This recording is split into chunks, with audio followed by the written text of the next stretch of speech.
Hey everyone, tonight we're kicking off with the life of a woman whose existence is part spectacle, part endurance test, and totally misunderstood by most of the Western world, the geisha. So, before you get too comfy, take a moment to like the video and subscribe, but only if you actually dig what I do here. And hey, drop a comment telling me where you're watching from and what time it is. Always fun to see who's joining the party from around the globe. Now, dim the lights, maybe turn on a fan for some soothing white noise, and let's dive into tonight's sleepy little journey. You were born in Adato, the bustling heart of Japan, full of tea houses, rice merchants, wandering monks, and at least 4 guys on every block who are pretty sure they're reincarnated warlords. You're a girl, which means your fate has been narrowed down to 3 historically thrilling options: marry some boring dude, become a nun, and live in regret, or join the Okiya, the geisha house, and spend the next 20 years pouring tea for drunk nobles while pretending it gives you power. You're 6 years old. Bugs still fascinate you, and you have no clue your parents already made the call. You're gonna be a geisha. Not today, though. Today, you get to strut the streets in your nicest kimono, which is itchy and way too tight. But soon enough, your carefree days of snacks and naps will be swapped for a strict education in emotional repression. The Okiya looks more like a library, married to a temple, raising a kid who grows up emotionally distant. The lady who opens the door is the Okeyan, the geisha house boss. She's the type who can size you up just by how you bow. You try to smile. She doesn't smile back. Your parents bow deeply, say a few words, then leave you behind like a very polite hostage exchange. You've officially been handed over. You're not adopted. You're property now. Don't freak out. You'll learn how to bow through your trauma. Now you're a shikomi, fancy word for kid who cleans stuff. You mop floors, prep baths, fetch water, and occasionally cry into your sleeve, all in total silence. Of course, your job is to watch the geisha, say nothing, and soak up everything like a sponge. You sleep in the hallway, eat last, and owe rent because you spilled your rice. The geisha glide past you like supernatural beings.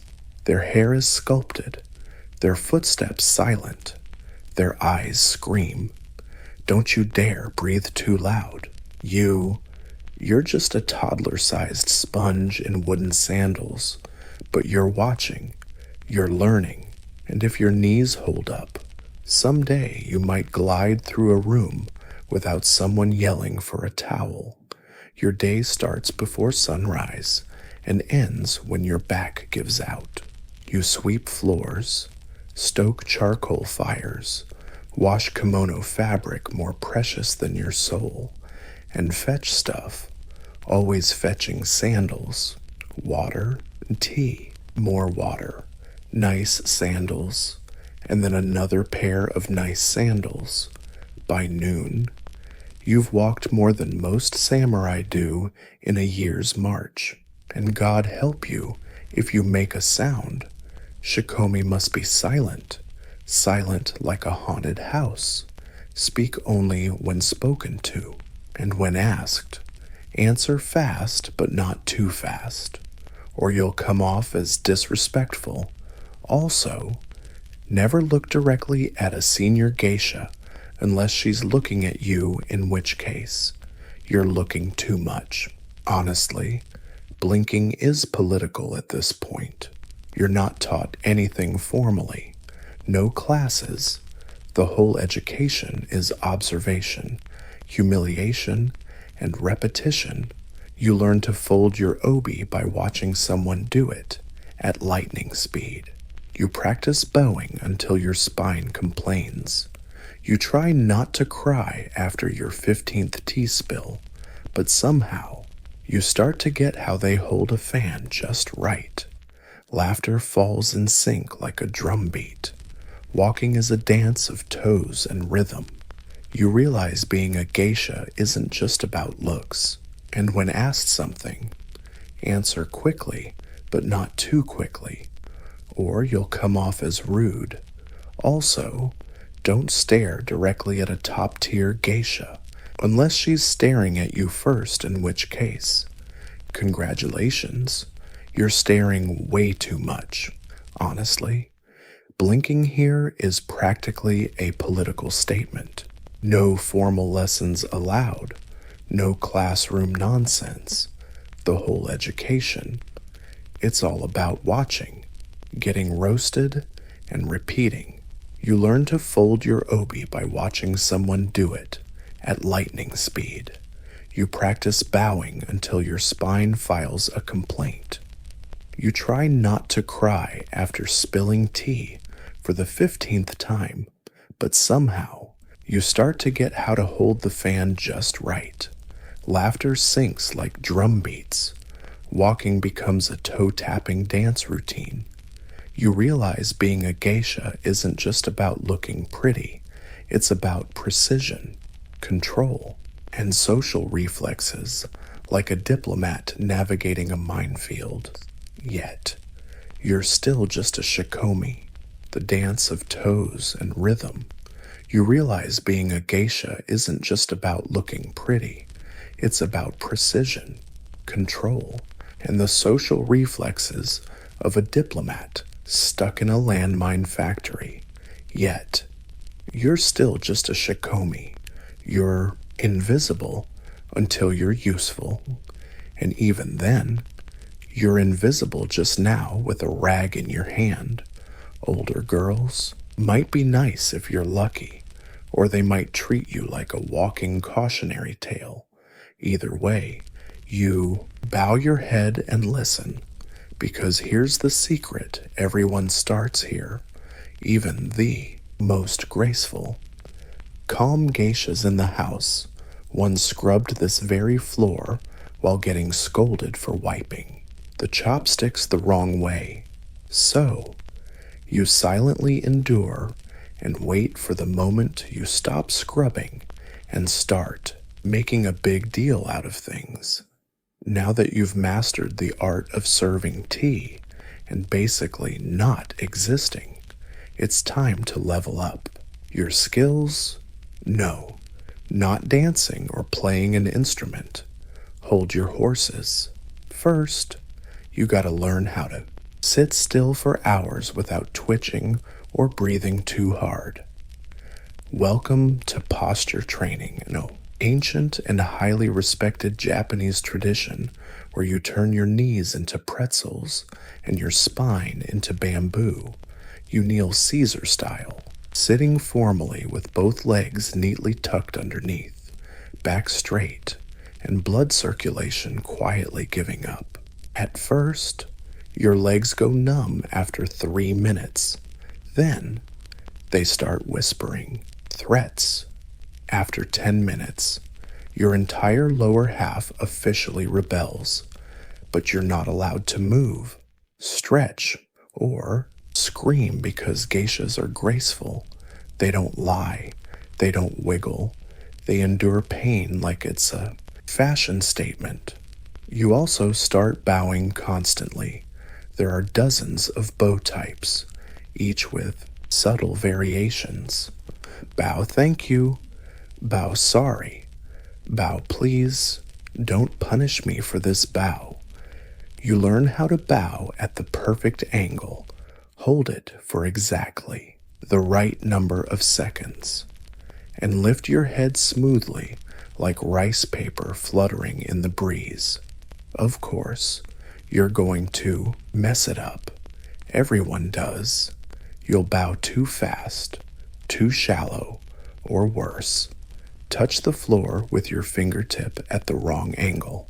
Someone will scold you with the gentleness of a disappointed ghost. You also learn how to sit during tea ceremonies.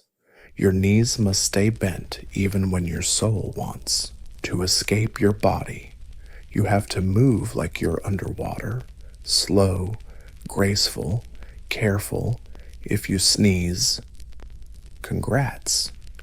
You've just offended your ancestors, but somewhere between cramps and internal screams, something changes. You start to lift your head high. Your movements get softer, more deliberate. You become less childish, more shadow-like. This is when it clicks. Training a geisha isn't theater. It's about controlling your voice, your body, and how the world sees you. You're learning the art of disappearing beautifully. After years of scrubbing floors, torturing your knees, and perfecting statue-like posture, you finally hear the words you've been longing for. You're ready to become a Mo. It feels like being told you've been promoted from ghost to human decoration. Congrats. Now you're a Mo, an apprentice geisha, which means, ironically, the real suffering is just beginning. First stop, the hair. Your head is about to become a living sculpture. Professional hairstylists arrive with lacquer, wax, pins, and a terrifying calm. They twist your hair into the iconic Nihongami style, a ridiculously complicated, towering hairstyle that takes hours to create and can be ruined by one bad sneeze. And you can't sleep lying down anymore. Nope, nope. You have to use a takamakura, a wooden neck pillow designed to keep your head elevated so that your precious hair touches nothing, especially normal comfort. Sleeping like this is a test of willpower and neck strength. Eventually, you might get used to it. Maybe. Next up, the outfit. Your new kimono is an embroidered beast. It's stunning, heavy, and clearly designed by someone who hates shoulders. The sleeves are long enough to sweep away a small garden. The obi belt is tied with an elaborate knot, sitting between your back and weighing nearly as much as a toddler. Getting dressed each day requires help, usually from 2 or 3 people who have memorized the ancient art of wrapping fabric around a human until it's 75% kimono and 25% regret. Then there's the kanzashi.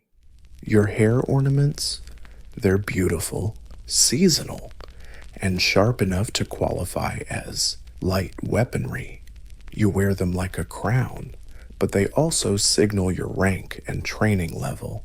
Just one wrong hairpin, and everyone in the room knows you've committed a fashion crime worthy of public shame. As a Miko, your job is to watch, mimic, and occasionally serve tea while dressed as a fully conscious cherry blossom. You are absolutely not allowed to talk too freely, laugh too loudly, or even ask questions. Your art, not commentary. But despite the discomfort, the throbbing scalp, and the inability to sneeze near the fire, you feel something different. You are no longer invisible. People actually notice you, and not just because your outfit could be spotted from orbit. No aha moment flicks on like, yep, now I'm officially a trainee geisha. It's more like a slow promotion ceremony wrapped in silk, incense, and mild stress. But the big debut day as a Mo is another story. That day comes with rituals and pressure. Imagine it as the Edo period's version of a debutante ball. Except instead of dancing and boxing, you'll be kneeling, sweating, and enduring at least 2 hours of hot wax hairstyling. You've trained for years, bowing more religiously than a statue, and memorized complex tea pouring moves that somehow can't look like you're just pouring tea. Now, finally, you get to appear before Kyoto's elite, sporting a face painted ghost white, and they're judging you politely, seriously, silently, with folded fans. You're wearing the most elaborate kimono ever, layers of silk more expensive than your close relatives' houses. It's so long it drags behind you like an awkwardly pricey regret. Your obi is tied in the Durari style, a long sash dangling like it wants to scream, "Yes, I'm new here. Please admire my suffering." Your face is now fully painted, white rice powder from forehead to neck, red and black accents on. Your eyes, lips perfectly painted, though at first only the lower lip, because apparently rookie elegance is half a pout. You walk the streets in ubo, those medieval torture platform sandals, while everyone turns to stare, not because you're famous, but because you're a fresh mo rare sights indeed. Plus, you walk very, very slowly. That's the only speed allowed. Then comes Misadashi, your official debut ceremony. You meet clients for the first time, greet regulars, and perform for the elders who still remember when necks were flexible. Every step, every smile, every sip of tea is a challenge, and failure isn't met with yelling. It's met with disappointment, which is even worse, but somehow you survive. You get through the ceremony, the performance, the parade. You don't trip, spill anything, or offend a dignitary. That, in geisha terms, is a roaring success. And just like that, you officially become a mo, half kid, half porcelain icon. A full-time performance piece. Being a mo comes with lots of responsibilities. Pouring tea, dancing, pretending not to. Hear creepy innuendos. But nothing beats your daily sacred ritual, the face. Your makeup routine is now a full-on military campaign. Step 1, slather a thick layer of white rice powder on your face, neck, and chest, smelling like chalk, feeling like glue, somehow seeping into your soul. It dries faster than your will to live and hardens like plaster. Once on, you're not human anymore. You're a canvas. Step 2, eyebrows. Your real eyebrows are gone, buried under powder. New ones get drawn with charcoal, thin, bold, and serious like they're hiding a secret. Step 3, eyes. You line them with a mix of red and black powder. Carefully apply, with a brush so fine you could paint rice grains. One twitch and you go from elegant trainee to obsessed panda, then the lips as a junior mo. You're only allowed to paint the lower lip. Why tradition? Also some vague notion of modesty and not being too full of yourself. You paint a red bow, considered beautiful. It also turns eating into a complex art installation. Mistakes aren't forgiven. Smudged lips start over, uneven eyeliner, unacceptable. No eyeliner yet, It smells like face powder, sticky like glue, and somehow it seeps into your soul. It dries faster than your will to live and hardens like plaster. Once it's on, You're no longer a person, you're a canvas. Step 2. Eyebrows. Your real ones are buried under layers of powder. New ones are drawn on with charcoal thin, dark, and serious, like they're hiding a secret. Step 3. Eyes. You line your lids with a mix of red and black powder, carefully applied with a brush so fine you could paint a grain of rice. One wrong twitch, and you go from elegant trainee to panda bear obsession. Then lips. As a beginner, you only paint your lower lip. Why tradition? Also, some vague idea about modesty and not being too full of yourself. You paint a tiny red bow, considered beautiful. It also makes eating look like a complicated art installation. Mistakes. Not allowed.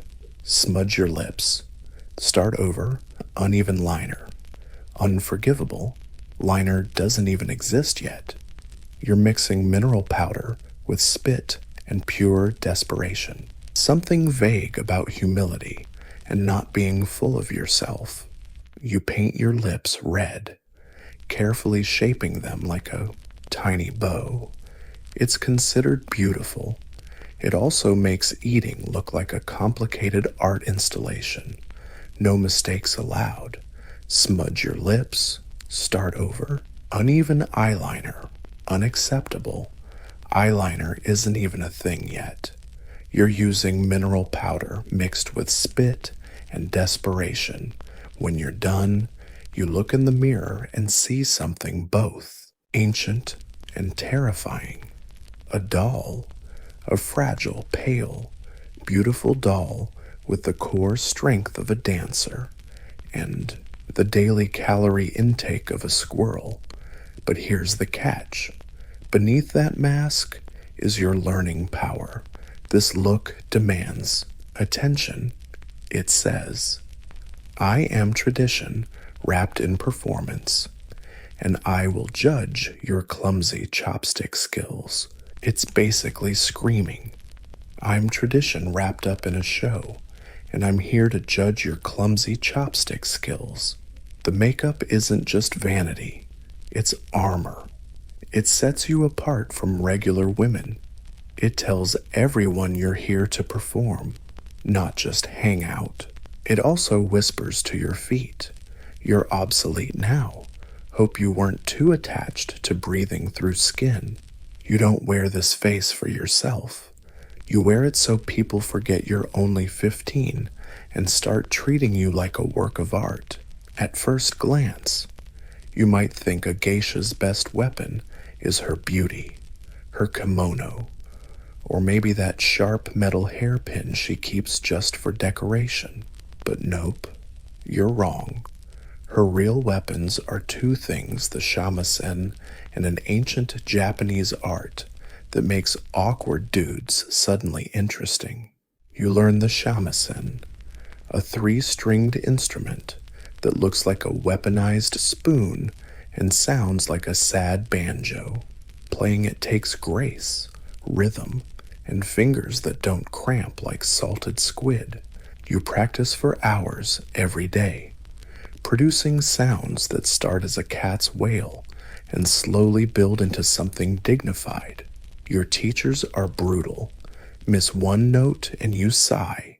Miss 2 and you frown. Miss 3 and you're sent back to tune the thing until it stops sounding like a kitchen disaster. But music is only half the equation. The other half is conversation. You're not just learning to talk.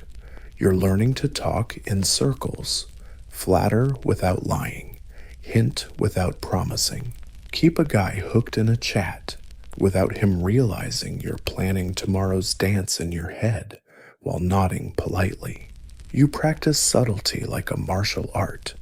If a client says he's rich, you smile sweetly and switch the topic to the moon. If he flirts too boldly, you compliment his sandal taste and pour more sake.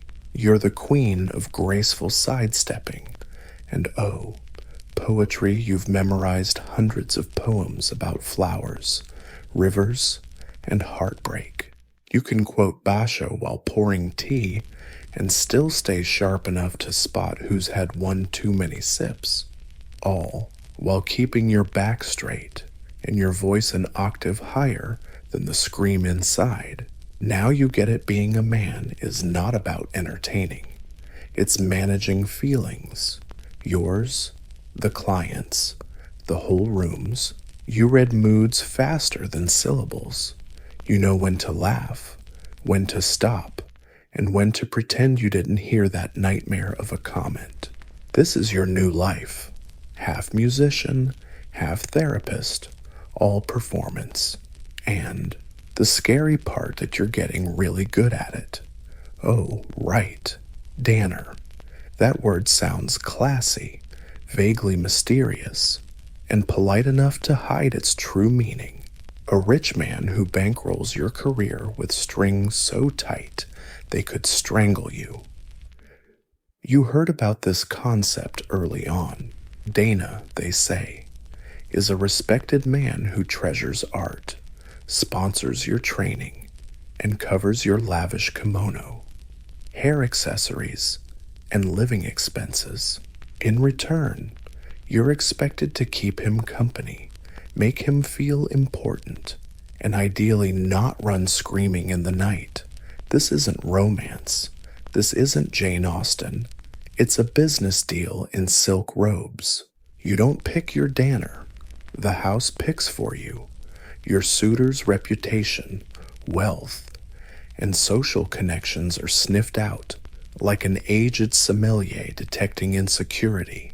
Meanwhile, you're told, smile and pretend the guy in front of you, 40 years older and panting like a tired cow, is utterly charming. Dana, apparently, is a respected gentleman, an art lover who sponsors your training and covers the fancy expenses, kimono, hair ornaments, and everyday living. In return, you're expected to keep him company, make him feel important, and ideally, not scream bloody murder at night. This is not romantic. This is not Jane Austen. This is a business deal in silk robes. You don't get to pick your Dana. The house picks for you. Your Dana is evaluated based on reputation, wealth, and social ties like a sommelier sniffing out old wine insecurity. Meanwhile, you're told to smile and pretend the man in front of you, 40 years older and panting like a tired cow, is charming. Jane Austen novel. This is a business deal in a silk robe. You don't get to pick your Dana. The house chooses. Your Dana considers reputation, wealth, and social ties like a sommelier sniffing out the insecurity of old age. Meanwhile, you're asked to smile and pretend the man in front of you, 40 years older and panting like a tired cow, is utterly charming. But let's be clear, not every Dana expects special privileges.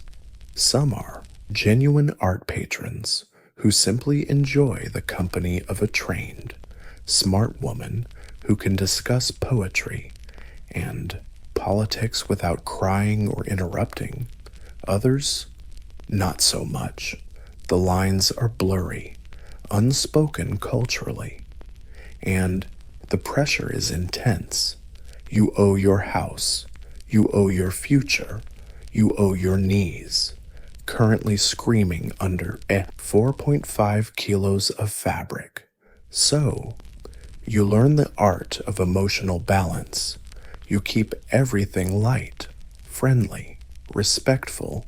You become a pro at making men feel loved while keeping your soul safely tucked behind a smile. If emotional labor was taxed, you'd be bankrupt. Sometimes things go smoothly. One Dana can support you for years, shielding you from financial despair and creating just enough space to survive. Other times, You develop the ability to completely detach from reality while nodding politely at the 15th tax grain story. Either way, this system isn't about love, it's about leverage, and the only way to survive is to learn how to tip the scales in your favor. While wearing 3 layers of brioche and pretending the room isn't on fire, one day, someone hands you shoes that look like tiny wooden buildings and says, "Go ahead, 6, wear these." They're called okobo, wooden-soled clogs with no right to exist, designed not for comfort, but for formality, elegance, and maybe revenge. These clogs are reserved for Mo, meaning if you wear them, you're now expected to glide, not walk, the streets of Kyoto without wobbling, tripping, or bursting into tears. Okobo make you taller, steadier, less human. You don't walk anymore. You glide like a temple procession. The goal moves so gracefully, no one notices you're actually fighting for survival with every step. No padding. Of course, obviously not. This is a Dato. Japan. Your feet ache. Your calves scream.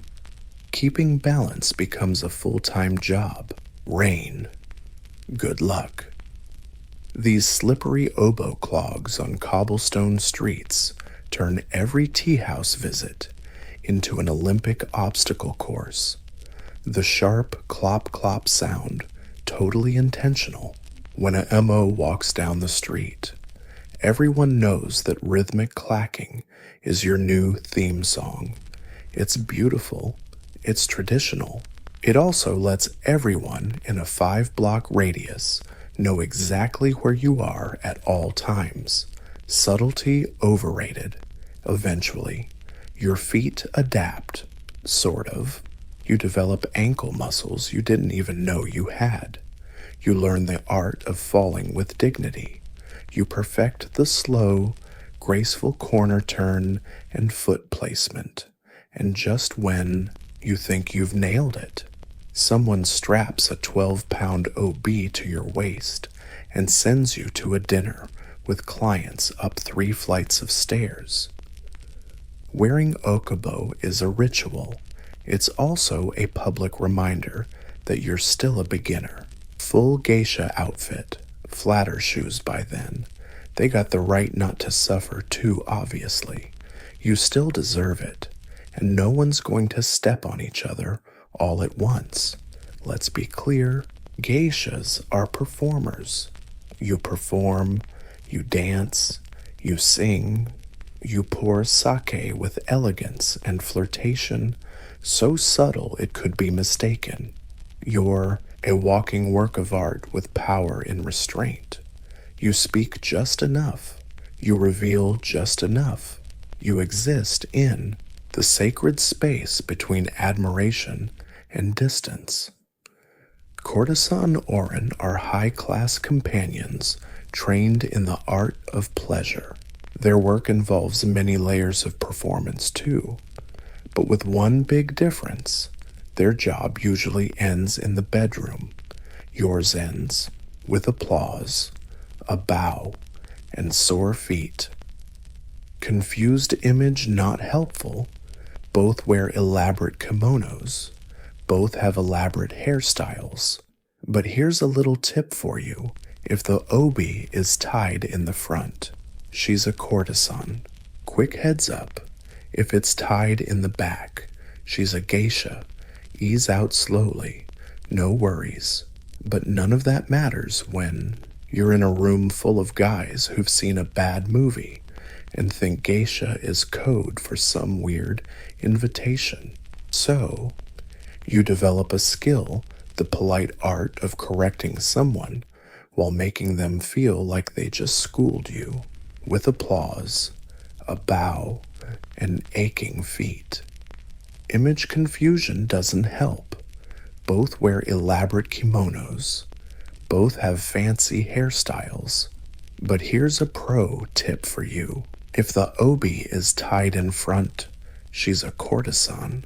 Quick tip. If it's tied at the back, she's a geisha. Exit slowly. Nothing to freak out about, but none of that matters when you're stuck in a room full of guys who just watched a bad movie and think geisha is code for weird invite. So, you develop a skill, the art of politely correcting someone while making them feel like they just taught you something. That's language aikido. You say stuff like, "Oh, how kind of you to be curious. Our traditions are totally different." Smile, sip, redirect, rinse, and repeat.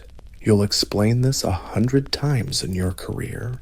It never stops, but every graceful run-through reasserts your boundaries. One smooth sentence at a time, because being a geisha means never losing your cool, even when someone confuses you for something you're definitely not. Again, as a mo, and finally as a geisha. You're expected to master music, dance, etiquette, and the subtle art of pretending to be fascinated by a guy talking about rice taxes for 2 hours. But your most useful, least taught skill, saying no without ever saying no. See, you can't just flat out refuse someone. That would be rude. Worse, it'd be totally uncouth. Nobody pays a geisha to be blunt. Your value is in subtlety, hinting, the ability to flip a proposition like a butterfly in flip-flops. Suppose a client gets a bit too bold. Maybe he leans in too far, compliments your eyes one too many times, or ignores the classic. Maybe we could meet somewhere more private. You don't slap him. You don't yell. That's amateur hour. Instead, you smile, tilt your head, and say something like, "Oh, you must be quite popular with the ladies." That line means absolutely nothing, but it flatters him, changes the subject, and buys you 10 seconds to pour his drink and pretend none of that just happened. Classic move. "Oh, sorry. I'm super busy that day." Still works even if he didn't name a specific date. You're always super busy because a geisha's schedule is a mystery wrapped in silk and reasonably deniable. Or you use the old standard giggle, just a soft chuckle, a light shake of the head, and a topic change. It's a dance where you lead, but they never realize it. Over time, you get so good at redirection, you can refuse someone 3 times in a row and still make them feel like honored guests. Sure, it's exhausting, but it's an art form, passed down from woman to woman like a secret spell book written in fan flicks and passive grace. Because here's the truth. A geisha's job isn't to satisfy desires. It's managing, conveying, making the room magical while staying totally composed. And if nothing else works, just smile, bow, and say, "That's an interesting thought." Often, that's enough. Okeya might look peaceful, paper walls, soft lighting, shamisen music floating in the air. But don't be fooled. This is a battlefield. No swords or shouting here. No. The geisha war is quieter, deadlier, like being assassinated slowly with compliments.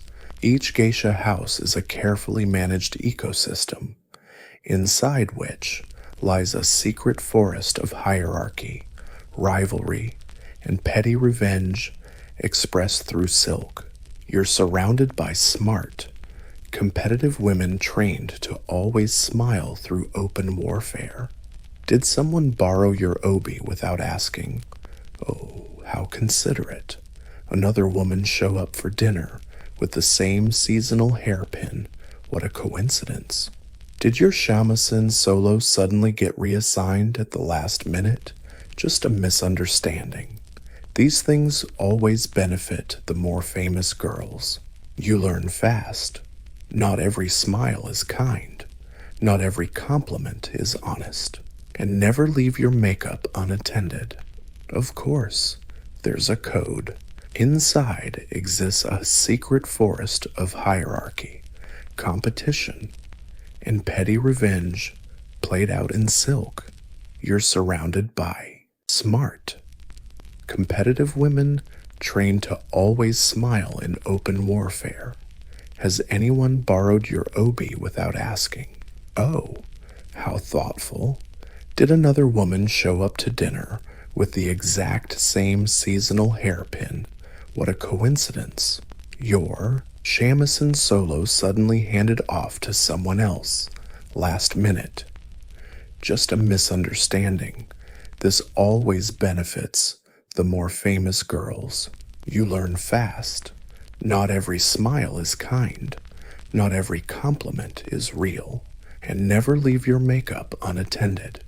Of course, there's a code. No yelling or slapping. That's for the untrained. Here, revenge is calm. An extra syllable in a haiku, a politely pointed misstep in rehearsal, a gentle whisper to a client that maybe, just maybe, you overheard something juicy about Mo's behavior at the last tea ceremony. Gossip spreads faster than fire on paper lanterns. Of course, you try to stay ahead, but eventually, you get sucked in. Maybe you become the new fan favorite. Maybe your dance moves are just too good. Maybe someone's in a bad mood, and suddenly your sandal disappears. Coincidence? You'll survive by learning the fine art of strategic politeness. You master the skill of complimenting someone while actually throwing shade. That new kimono is bold. I could never pull off something that bold. Eventually, you literally rise above it all as a true geisha. You outrank the apprentices, get your own room, your own clients, and fewer spills on your outfit. But until then, welcome to the fan club wars. They're silent, ruthless, and you've got to fight them with finesse, perfect timing, and an occasional well-timed eyebrow raise. No armor needed here. You need a mirror, a sharp memory, and the ability to say thank you like it's a warning. After years of kneeling, bowing, smiling, and biting back the urge to scream into your obi, the day arrives. You're no longer Mo. Now, you're a geisha.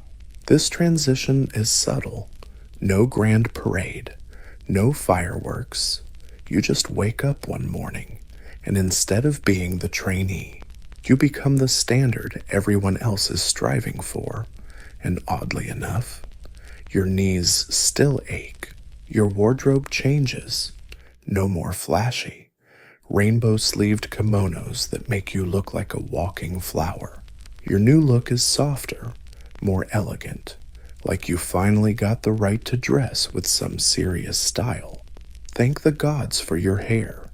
It's no longer a weekly wax and willpower sculpture. Now you wear a wig. Yep, a wig that weighs more than your head and still takes half a day at the salon and a miracle to style.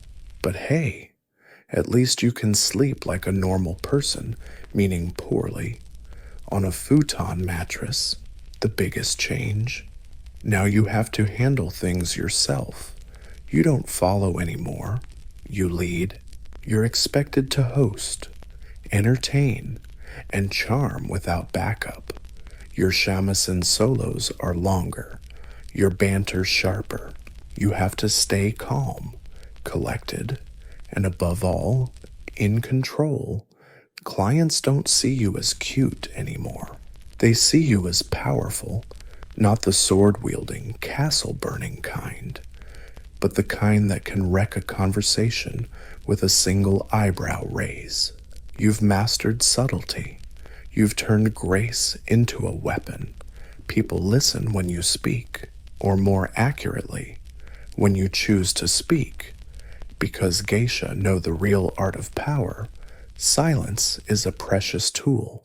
And with this new status comes new burdens. You have to mentor younger Mo. You have to smile at clients. You've smiled at thousands of times before. You carry the weight of legacy, expectations, thousands of years of cultural performance. But deep down, something's different. You're no longer pretending. You've become the person OIA created, not just a woman in kimono, but a living symbol of grace, mystery, and perfectly calculated emotional labor. You're no longer in training. You are tradition. So you survived. You danced, poured tea, smiled through centuries of tradition, and avoided tripping on your okabu long enough to read the untold chapter of every geisha story. Now what? Because here's the secret. No one tells you geisha don't really retire. Not in the traditional sense. There's no ceremony handing you a golden fan and a thank you note. No pension. You slowly fade off the stage like a candle burning out. Some geisha become teachers. You become the one who adjusts someone's bow angle with just a glance. You play your shamisen for the 100th time, fully aware the person in front of you is thinking about lunch. You've become the legacy, living proof that grace endures. And way beyond fashion, the others became housewives. Oka-san, yep, her. The woman who once judged your bow as if it were a crime. And now, here you are by the sliding door, eyeing the new shikomi, with the look of someone wondering if the rice cooker just burned the whole batch. You run the house, you make the rules, and you decide who gets up and who cleans the entrance until they learn to walk without causing a racket. Some geishas marry quietly, strategically, maybe even to a former geisha who's still alive and polite enough not to ask about the price of everything. You trade one kind of performance for another, the art of smiling through simplicity. But many geisha keep it slow, gentle, yet sharp. You host more intimate gatherings. You care less about the show and more about just being there. You say little but mean a lot. Your nod can change the whole room's vibe. Your absence, noticeable, no grand entrance or final curtain call. You just slip into the shadows, still wrapped in silk, still moving like an ankle-twisting poem. And even if you rarely appear in public, your name lingers, passed down by younger geisha, who still practice the gestures you perfected long ago. By now, your knees look like tatami mats. Your back instinctively straightens itself. Your melodious voice always carries weight, not because it's loud, but because it rarely needs to be. You're no longer just a geisha. You're a living memory. You won't see your name carved in stone or printed in textbooks. You won't keep up with trends. No viral clips of you pouring tea like a surgeon or reciting wild poetry between shamisen strings. But your legacy isn't the kind that needs mass volume. It lives in the next girl, kneeling too long on aching legs, trying not to smudge her lipstick while flashing a half-smile hiding exhaustion and radiating charm. It's alive in the sharp, precise, silent fan flick, a gesture older than most empires. It exists in the hush between words at a party, where your presence still shifts the atmosphere, even if nobody remembers your debut date or the client who bought your first seasonal comb. Your job was never to be loud. It becomes unforgettable in a way most people can't explain. 2. Enchant without trying. To hint without shouting. Turn dinner into ceremony and a glance into a statement. And through it all, you survive. You survive the training, the weight of tradition, the shoes that tried to kill you. You survive assumptions, competition, clients confusing performance with permission, and rumors that never die as fast as they're made up. But above all, you survive gracefully in a world demanding perfection and silence. You create space for autonomy. You build a life part performance, part resistance, all without ever raising your voice. And maybe no one will mention your name when they tell the story of Kyoto, but someone will sip tea. Someone will wear a kimono without a sound. Someone will smile with a puzzled glance and say just enough without saying anything more. And in that moment, you'll still be there, not like a ghost, but like a legacy. Forget candlelit dinners or soothing moonlight melodies. In ancient Sumer, where civilization was born, marriage wasn't romance, it was record keeping. Love was optional, no contracts.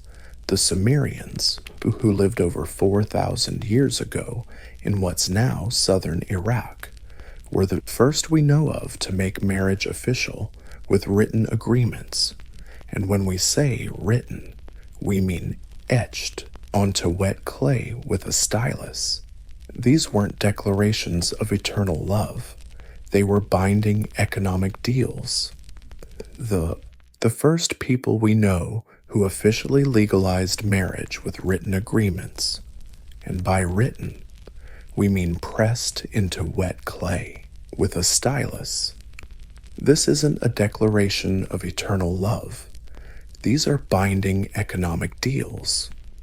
The contract usually spells out exactly what each side brings to the alliance, and no, unconditional love was never on the asset list. The bride brings dowry livestock, cloth, servants, or land. The groom's family might offer a bride price, more like a deposit than a goodwill gesture. If the marriage was the glue holding society together, women were expected to be loyal baby factories, and men were supposed to provide and protect, or at least not embarrass the family during public ceremonies. Infidelity, especially from the wife, could get you a harsh punishment, including drowning. Divorce was allowed, but only if you had a legit reason. Where just not working out wasn't gonna cut it. Weddings were low-key affairs, no fancy decorations or white veils. The couple just moved in together and did some rituals, maybe begging the gods Inanna or Enlil for blessings. But the real marriage kicked off when the community acknowledged it and the contract was filed. Think ancient tax paperwork. Sumerians saw marriage more as a civic duty than a romantic journey. Your union was a cog in the machine of inheritance, farming, and divine order. Your spouse, a teammate in the social strategy game, a partner in surviving floods and feeding goats. Way more important than writing poetry by candlelight. Meanwhile, in ancient Egypt, marriage wasn't just socially accepted, it was literally written in the stars. The gods were married Isis and Osiris, Nut and Geb.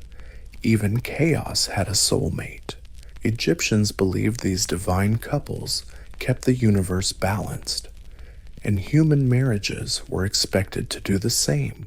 No pressure, right?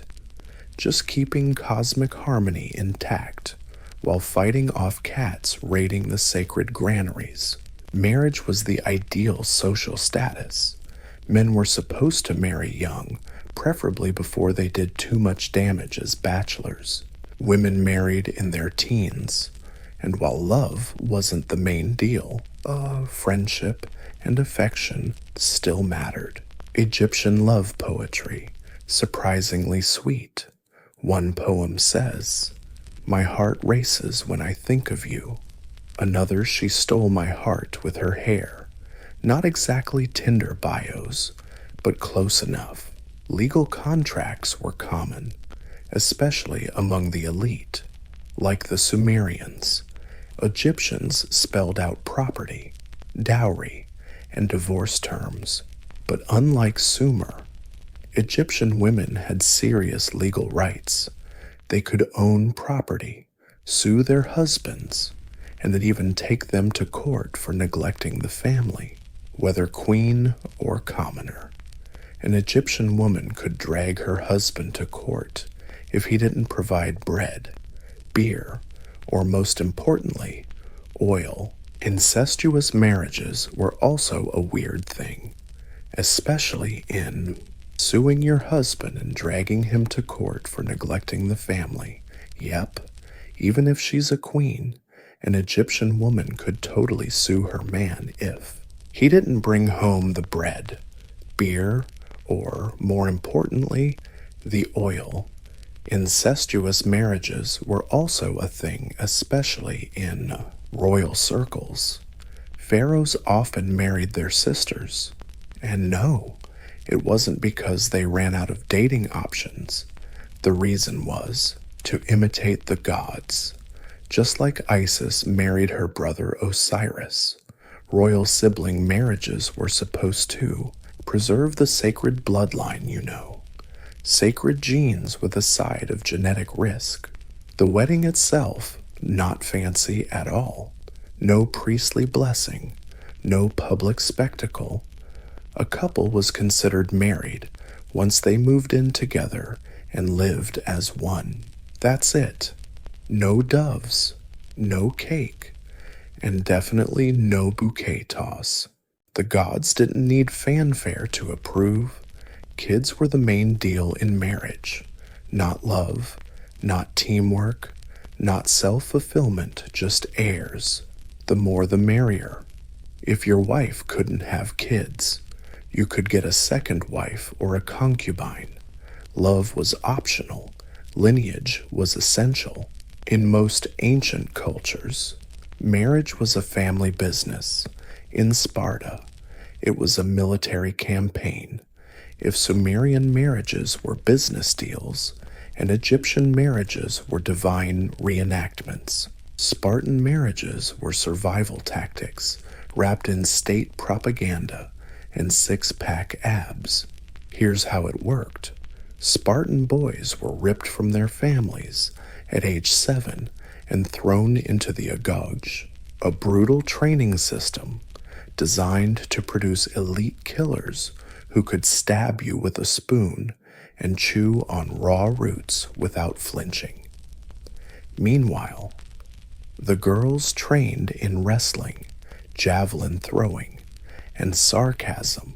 The point wasn't just brute strength. It was about producing strong babies. A weak kid was a burden. A strong kid, future Spartan warrior. So marriage wasn't about candlelight dinners or meeting the one. It was mandatory breeding duty. The state even set ideal marriage ages around 30 for men and early teens for women. Romantic nope.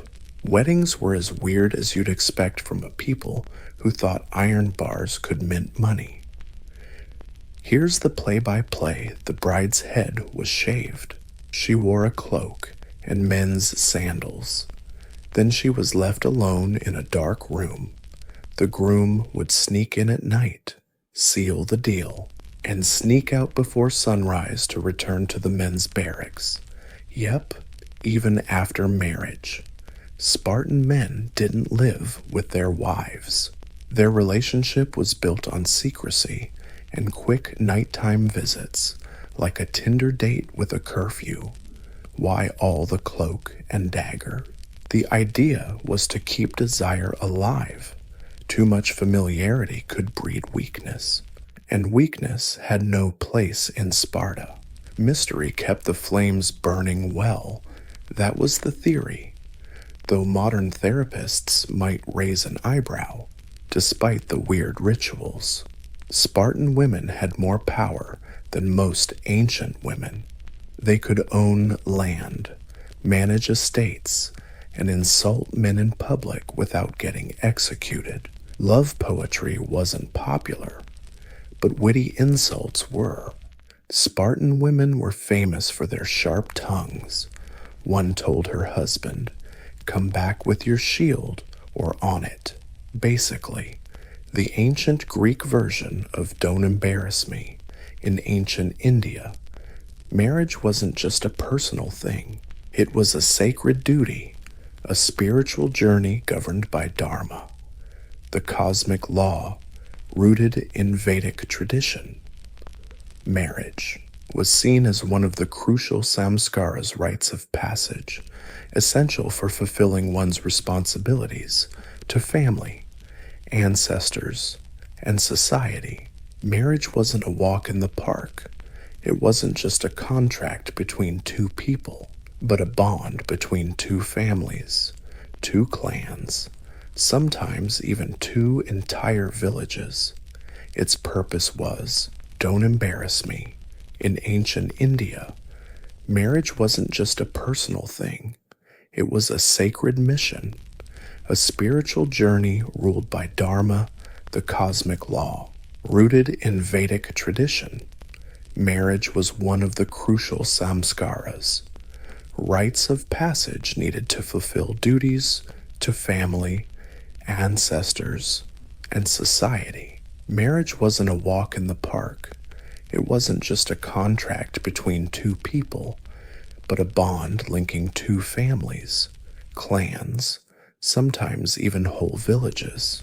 Its purpose: to uphold Varna Dharma, the social order and moral code ensuring stability through caste arrangements, correct rituals, and shared responsibilities. Arranged marriages were the norm, with horoscopes playing a starring role in matchmaking. Astrologers checked star and planet alignments to see if the couple was a cosmic match made in heaven. The idea: when the universe vibes align, peace comes to earth. A good match wasn't just about the couple's happiness. It was prosperity for the whole family. Weddings were complex symbolic rituals centered on the couple, but to the whole family. The wedding was this elaborate symbolic ritual all about a sacred fire.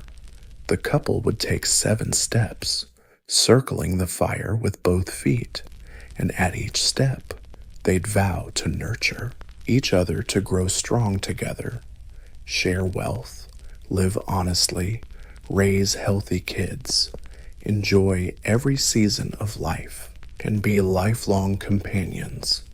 With these steps, they were considered spiritually united.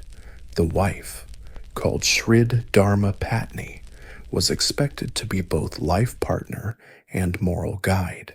She ran the household, handled religious duties, and was central to keeping the family's rituals pure. Her role, though just household stuff, was spiritually important. The husband was expected to protect, provide, and uphold the Dharma through his actions. Polygamy mostly happened among the upper class, but monogamy was the ideal. People expected widows to live ascetic lives, though practices varied by time and place. The controversial custom of sati, where a widow would self-immolate with her husband, was super rare in ancient times and showed up much later, mostly outside Vedic ideals. In ancient China, marriage wasn't a private affair, it was a deeply structured institution rooted in Confucian principles, ancestor worship, and family hierarchy. Marriage wasn't just about love or starting a family. The point was to honor the past and secure the future under the watchful eyes of both the living and the dead. The main goal: keep the family line going. Filial piety ruled. Sons were required to marry and have sons to keep the ancestral line. If a man didn't, he not only disappointed his parents, but risked messing up the family's spiritual duties. Ancestors needed care and respect. A childless family was a broken chain in the lineage, causing shame and cosmic imbalance. Young couples never decided on marriage themselves. Families hired matchmakers to negotiate terms, check backgrounds, and consult astrological charts. A marriage without celestial approval was considered risky business. Compatibility wasn't about chemistry, it was about timing in the stars and earthly duty. The 6 rites in traditional Chinese marriage show how complicated this ritual was. It all started with a proposal, then name exchange, fortune telling, engagement gifts, setting the date, and finally the ceremony. Every step involved rituals, symbols, and precise communication between families, a process that could take months, even years. On the wedding day, the bride wore red, the color of joy and luck, and was carried in a beautifully decorated sedan chair to the groom's house. She covered her face, stayed silent and passive during the ritual. When they arrived, the couple bowed 3 times to heaven and earth, to their parents, and finally to each other. These bows symbolized loyalty first to the universe, then family, then themselves. After marriage, the wife entered her husband's home and had to obey her in-laws as she did her own parents. Her duties were to bear sons, manage the household, and serve quietly. While some women earned respect with age or motherhood, their status still fit firmly within a clearly defined patriarchy. Divorce was rare and shameful. A man could kick out his wife for disobedience or infertility, but women had no such rights. Though respected, marriage was definitely not a power-equal relationship.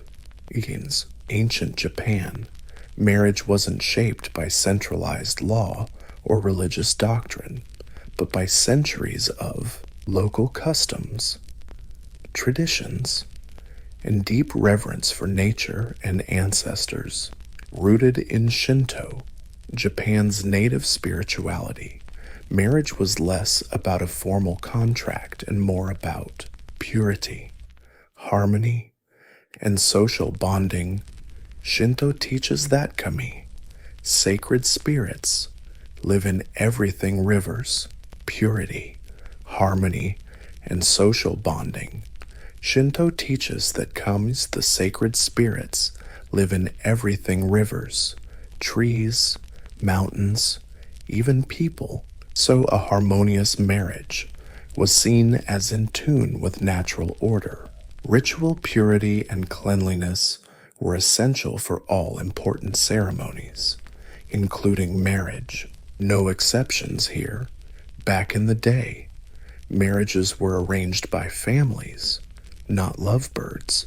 The goal: build solid alliances, stack up land, and keep the family line going. That said, compared to neighbors, Japan gave women a bit more respect. In ancient times, women could inherit property, manage estates, and wield some family power. Typical marriage followed a process called mokoiri, where the groom moves into the bride's house. Yep, the guy packs up and moves in with the bride, flipping the usual Asian tradition on its head. This showed how some regions valued maternal lineage, especially in powerful families. But over time, mukoiri gave way to yomeri, where the bride joins the groom's family, a nod to rising patriarchal norms. Shinto wedding ceremonies focused on purification and respect. Couples perform the Sansan Kudo ritual, 3 sips of sake from 3 cups. Each sip symbolizes bonds between the couple, their families, and their spirits. No I do like in the West, but the symbolism screams unity and mutual respect. Unlike the rigid laws elsewhere, early Japanese marriage customs were pretty chill and flexible. Polygamy happened among elites, but wasn't official policy. Divorce possible, usually for infertility or incompatibility, but handled with public harmony and family honor in mind. Breaking up meant treading carefully, no messy business allowed. Now, ancient Roman marriage wasn't just a personal milestone. It was a state-run institution tied to law, class, and public duty. Romans saw marriage as a mirror of social order alliances, property transfers, and lineage, all watched over by the state and citizens. The Roman head of household's marriage came in many legal flavors. The classic was cum manu, where the wife left her family and became legally controlled by her husband or father-in-law. Basically, she was out of her old family and officially part of her husband's clan. Her stuff became his, but cum manu faded away, replaced by sine manu, where the wife stayed under her father's legal wing and enjoyed more independence. This shift showed changing attitudes and the rising economic power of upper-class Roman women. Weddings came with pomp and symbolism. Brides wore a fiery red veil called a flammium and parted their hair into 6 locks with a spear, a shout-out to Rome's martial roots and traditions. The dextrarum iunctio, or right-hand joining, symbolized unity, while offerings went to guardian gods, especially Juno, the marriage goddess. A formal procession led the bride home, greeted with fire and water symbols of purity and life. For Roman elites, marriage was a political tool. Senators and nobles used it to cement alliances and secure influence. Personal feelings, sure, they mattered, but usually came second to the political game. Even emperors arranged marriages for political clout, often ignoring their own tastes. Roman wives were expected to be modest, loyal, and devoted to running the household. Yet Roman women, especially in sine manu marriages, could own property, inherit wealth, and even file for divorce. Divorce was common and socially accepted, as long as it was handled with some decorum. At home, the bride had sworn vows, but if things went south, breakups happened fast. I'm out announced in front of witnesses kind of fast. For ancient Jews, marriage wasn't just a social contract. It was a sacred covenant guided by divine law, rooted in biblical tradition. Marriage was the foundation of religion, lineage, and moral order. It wasn't just about people connecting. It was the tight bond between the people of Israel and their gods, Marriage was seen as a must to obey the command to multiply and fill the earth. Every man dreamt of this, so marrying young became the norm. Love, sure, it mattered, but it wasn't the foundation. Obeying God and family duty came first. A proper marriage preserved tribal identity, secured inheritance, and kept the community pure. Arranged marriages were standard, negotiated between families, focusing on kinship, reputation, and property. The bride price, mohar, paid by the groom's family, wasn't a purchase but a formal pledge and compensation. Girls usually married in early teens, while men were older and financially ready to support a family. The ceremony was a family affair, often at the bride's house, followed by a celebration. Rituals emphasized joy, continuity, and blessings with wine, singing, and Bible readings. A Cuban marriage contract spelled out the husband's duty to provide food, clothing, and marital rights. It also protected the wife's financial interests in case of divorce or widowhood. Though patriarchy ruled Jewish society, women held honored family roles. The proverb's brave woman was wise, diligent, and respected. Polygamy still existed, especially among early patriarchs like Abraham and Jacob. But monogamy grew popular over time, especially after Babylonian exile. Divorce was allowed but frowned upon. Men could initiate it under certain conditions. However, it required religious approval and legal safeguards to protect the woman's honor and well-being. In ancient Celtic communities, marriage was a communal, symbolic act tied to nature's rhythms, tribal loyalty, and ancestral laws. It wasn't a rigid institution, but a flexible bond shaped by personal choice, social duty, and seasonal rituals. Unlike Rome's strict laws or India's cosmic duties, Celtic marriage customs varied widely across tribes from Ireland to Gaul to the Scottish Highlands. Still, some themes were constant partnership, fertility, and honor. The Celts saw marriage as a sacred vow, often sworn before tribal elders, druids, and gods of land and sky. Marriage could be monogamous or polygamous, depending on wealth and status, among nobles and chiefs. It wasn't uncommon for a man to have multiple wives, each with her own standing in the family. But this came with clear expectations and mutual agreements. Women weren't just passive players. Celtic women often had legal rights, including property ownership, divorce, and even initiating marriage. A standout feature was trial marriage, a deal lasting a year and a day for couples to live together before deciding if they wanted to stick around. If one wasn't happy, they could split without social stigma, way ahead of its time. Right.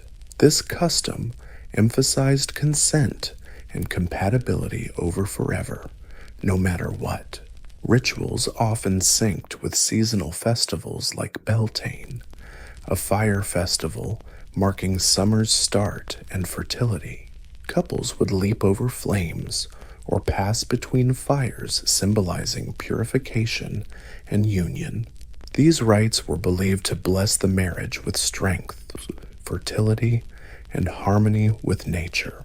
Marriage contracts, especially among the elite, were formalized and might cover dowries, joint property, and inheritance.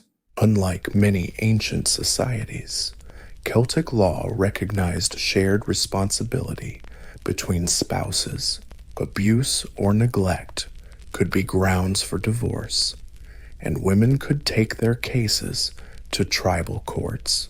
A marriage was all about stability, baby making, and syncing with nature.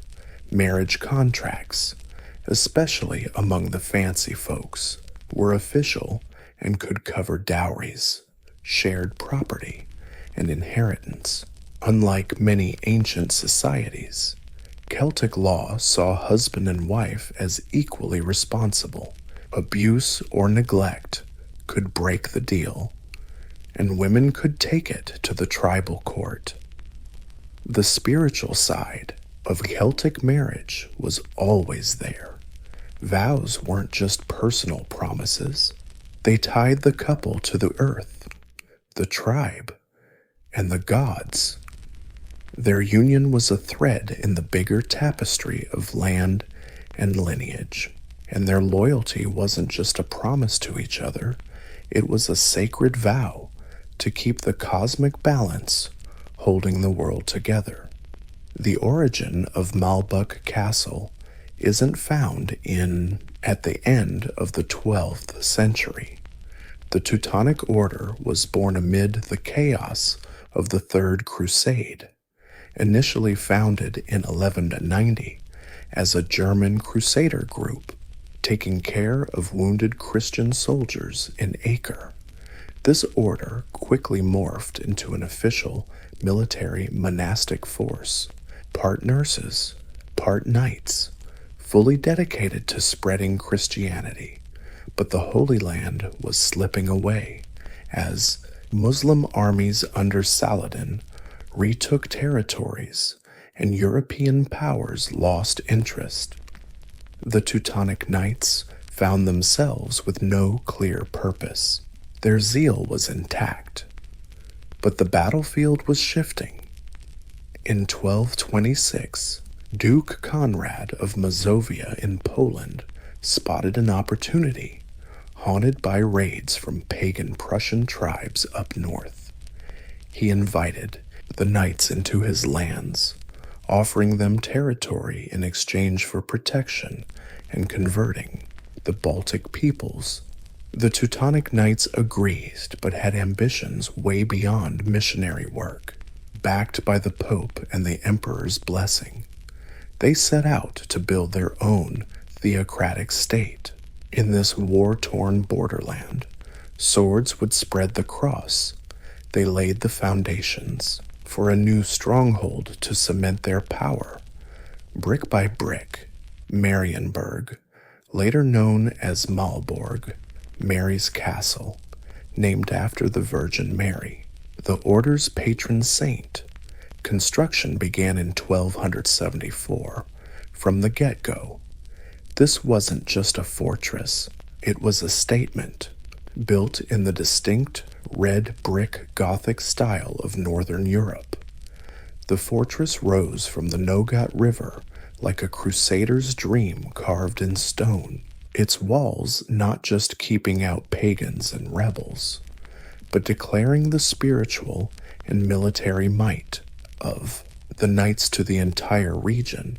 Malborg wasn't just a castle, it was a headquarters, a monastery, an administrative hub, and the symbolic heart of a rising religious empire.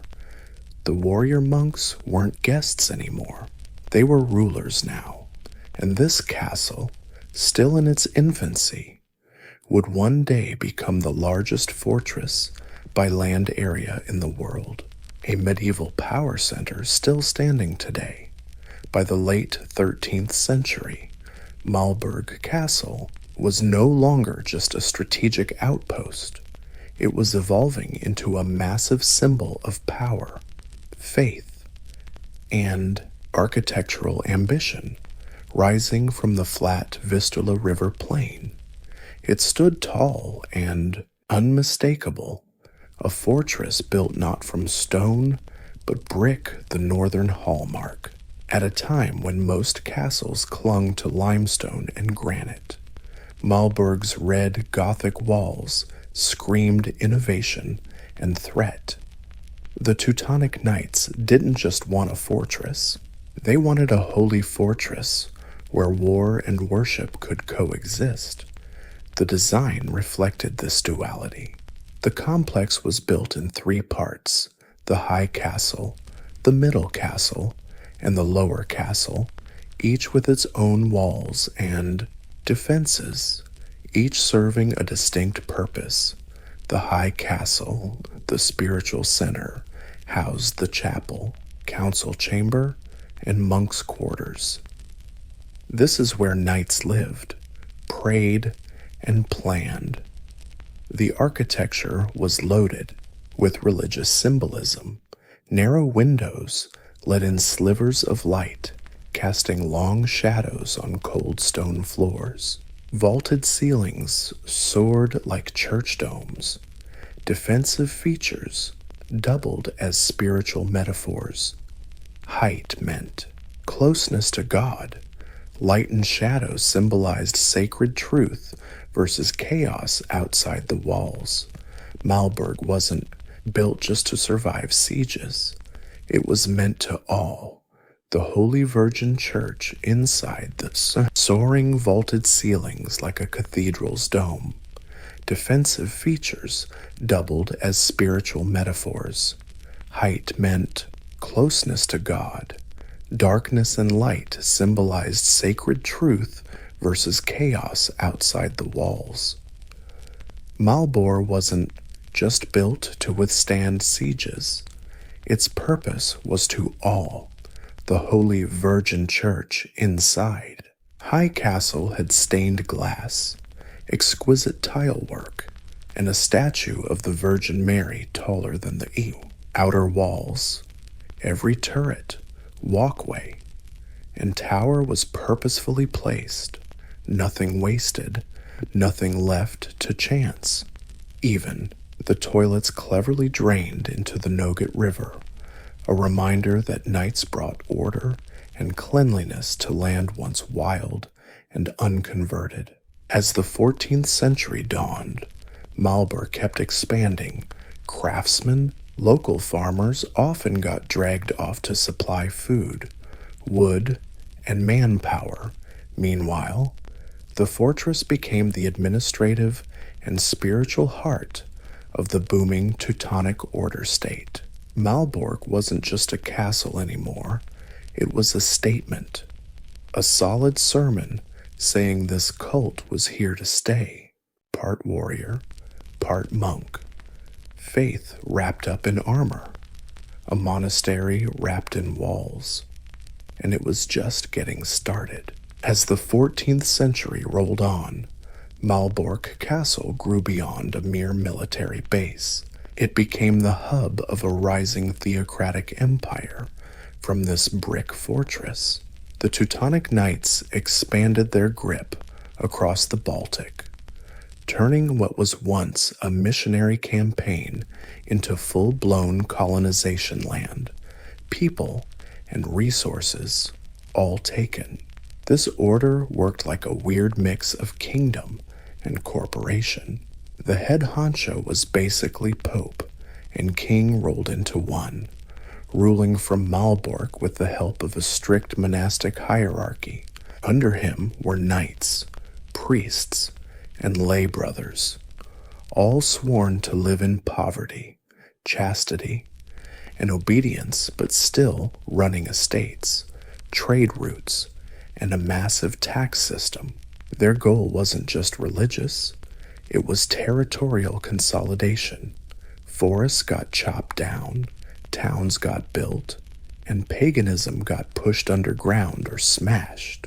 Malbork was both the symbolic and logistical center of this whole operation. Here, councils met to hash out policy, elect new grand masters, and decide on war and diplomacy. The castle's fortified treasury guarded gold, silver, and relics, all scored through tithes, trade, or conquest. Their armies supplied swords and armor for fresh crusades into Lithuania and beyond, with power growing. This cult saw themselves as the civilizing force. Roads and bridges got built. Trade boomed along the Vistula River. German settlers were encouraged to move in, founding towns with full-on German vibes. Despite being bruised, the order survived until now, but Grunwald was a game-changer. The invincible aura vanished. Malbork's walls held through the siege, sure, but the empire they protected was cracking. This area wasn't famous for its pagan past, but for the strict order imposed by the Black Brotherhood. But with power comes enemies. Poland and Lithuania, mostly still pagan and fiercely independent, pushed back against the cult's expansion. Some converted willingly, but others fought tooth and nail against forced baptisms and foreign control. The borderlands turned into a war zone. Raids happened all the time. Tensions rose, yet. From the safe haven behind Malbork's thick walls, the Teutonic Knights seemed untouchable. At their peak, the Teutonic Order ruled vast lands stretching from the Baltic Sea deep into Eastern Europe. And right in the middle stood Malbork, no longer just a castle, but the capital of a religious state, a monument to faith, power, and imperial ambition. But ambitions rarely go unchallenged. By the early 15th century, the Teutonic Order's seemingly unstoppable rise started stirring dangerous anger. From brick towers and iron gates, Malbork Castle ruled a land carved out by conquest and enforced by faith. But the knights had made some powerful enemies, most notably the newly united kingdom of Poland and Lithuania. In 1386, an earthquake shook things up. The Grand Duke of Lithuania, Jogaila, converted to Christianity and married the Queen of Poland, becoming King Władysław II Jagiełło of Poland. With this union, Lithuania, the last pagan stronghold in Europe, embraced Christianity, wiping out the main excuse for the cult's crusade. The Teutonic Knights' ideological foundation started to crumble, but it wasn't just about religion. It was about land, influence, and revenge. Lithuania had long resisted the Order's invasion. Poland had territorial disputes. Now, thanks to marriage, faith, and politics, the two kingdoms had enough muscle to directly confront the knights. Tensions turned into border raids. Raids escalated into war. The showdown was inevitable, and in 1410 it happened. The Battle of Grunwald, aka the Battle of Tannenberg, saw Polish and Lithuanian forces clash with the Teutonic Knights in one of medieval Europe's biggest and bloodiest battles. The heavily armored, cocky knights got crushed. Their army was defeated. Their grandmaster, Ulrich von Jungingen, died on the battlefield. The loss sent shockwaves through the Order's territories, but the Polish-Lithuanian alliance didn't stop at victory. They marched straight to Malbork, hoping to deliver the final blow. As the enemy approached, Malbork was ready. Tall walls, plenty of supplies, and a determined defense force. The new Grandmaster, Heinrich von Plauen, a clever strategist, took command. Siege engines were built, defenses strengthened, archers took their positions. For 2 months, the Allied forces tried to break Malbork's defenses, but the castle held strong. Arrows rained down like a storm from the walls. Boiling oil poured from murder holes. Disease and supply shortages hammered the attackers. Finally, the siege was lifted, wounded but alive. The Order survived for now, But Grunwald marked a turning point. The aura of invincibility was gone, while Malbork's walls stood tall after the siege. The empire they protected started to crack. Though Malbork Castle survived the 1410 siege, the Teutonic Order was never the same. Their crushing defeat shattered their illusions of dominance. The tide of their theocratic empire's rise began to ebb. Their lands were still vast, their fortresses impenetrable, but their power, though the castle survived the 1410 siege, the Teutonic Order was never the same. Their crushing defeat at Grunwald shattered illusions of dominance. Their theocratic empire's rise started to unravel. Their lands stayed vast, their fortresses unbreached. But their power was slipping slowly, then completely. The order struggled under debt, war reparations, and internal chaos. To fund defense and rebuild the army, they slapped heavy taxes on the people, especially the growing German merchant and townfolk. But loyalty has its limits. Discontent spread across Prussia, fueled by economic hardship and the order's increasingly tyrannical ways. Selective renovations picked up pace, new wings got added, and defenses upgraded to keep up with changing warfare, especially the rising threat of gunpowder. Cannon platforms and fortifications blended into the old Gothic structures, mixing medieval design with Renaissance pragmatism. Despite its prestige, Malbork's role as a royal residence was seasonal and ceremonial. Polish kings kept their main courts in Königsberg or Warsaw, popping into Malbork now and then to check on Prussia or host dignitaries. In 1454, things blew up. A powerful alliance of nobles and Prussian cities, fed up with the Knights' rule, called on King Casimir IV of Poland to annex their lands.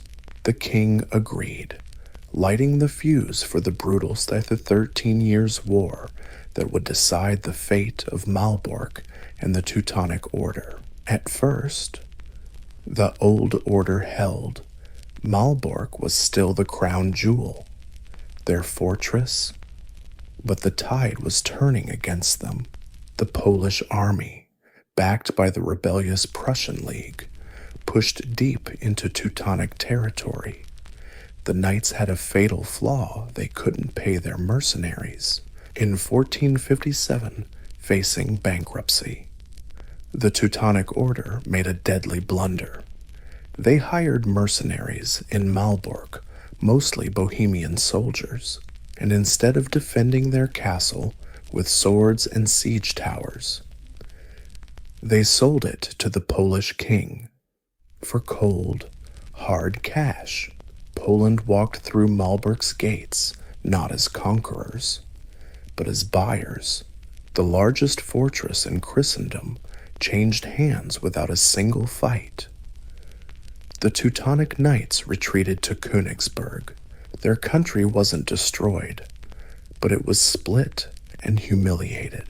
Malbork, once the military HQ of a crusading order, became the royal residence of Poland from then on. It served kings, not crusaders. The fall of Malbork marked the collapse of the Order's imperial dreams. Their fortress had withstood catapults, sieges, and sword fights, but finally, it fell to economics and betrayal. The era of warrior monks was over, and those brick walls that once echoed prayers and battle plans now whispered decay. With the Teutonic Knights' fall in 1457, Malbork Castle entered a new era, no longer a crusader stronghold, but a jewel in the Polish monarchy's crown.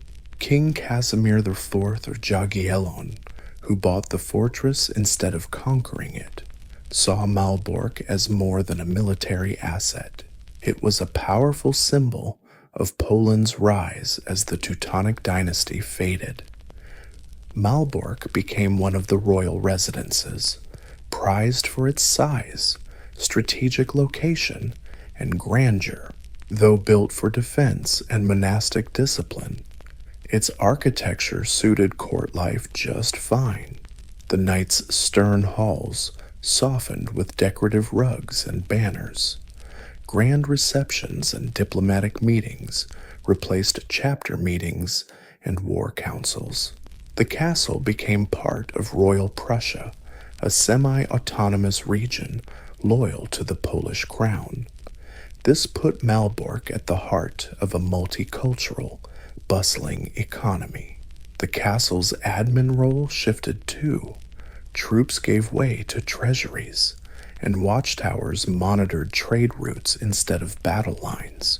Under Polish rule, Malbork got a selective facelift. New wings were added. Defenses updated to handle new threats, especially the growing menace of gunpowder. Cannon platforms and fortifications blended with the old Gothic style, mixing medieval design with Renaissance practicality. But despite its prestige, Malbork's role as a royal residence was seasonal and ceremonial. Polish kings kept their main courts in Krakow or Warsaw, only dropping by Malbork to check on Prussia or host visiting dignitaries. The castle became a symbol of unity and victory, a reminder of Poland's triumph over the Teutonic Order and its growing Baltic influence. Military importance waned, but Malbork remained a key northern stronghold garrisoned, guarded, and respected. The castle became a symbol of unity and victory, a reminder of Poland's win over the Order and its growing influence in the Baltic. Though its military importance faded, Malbork remained a key fortress defending northern Poland. It was garrisoned, guarded, and respected, despite its prestige. Malbork's role as royal residence was mostly seasonal and ceremonial. Polish kings kept their main courts in Kiev or Warsaw, popping into Malbork occasionally to oversee Prussia or host visiting dignitaries. The castle became a symbol of unity and victory, a reminder of Poland's wins over the Order and Poland's growing Baltic influence. Military importance waned, but Malbork remained a key fortress guarding northern Poland. It was garrisoned, guarded, and respected, but no one really feared it anymore. The fortress traded monastic discipline for courtly pomp, swapped war aims for political clout. Beneath the flags and fancy outfits, the thick walls and deep ramparts still stood silent, tough, and waiting. Kings came and went, but the castle's peaceful days weren't eternal. By the early 1600s, Malbork Castle got dragged back into the war whirlpool. This time, it wasn't just a small scuffle. The Swedish-Polish War was just one piece in a bigger fight for Baltic Sea dominance. And this fortress was about to get tested. Sweden, fresh with ambitious kings like Gustavus Adolphus, then Charles, then Gustav, wanted to own the Baltic shore, what they called Dominium Maris Baltici. Poland, with its sprawling but loosely held commonwealth, was standing in the way.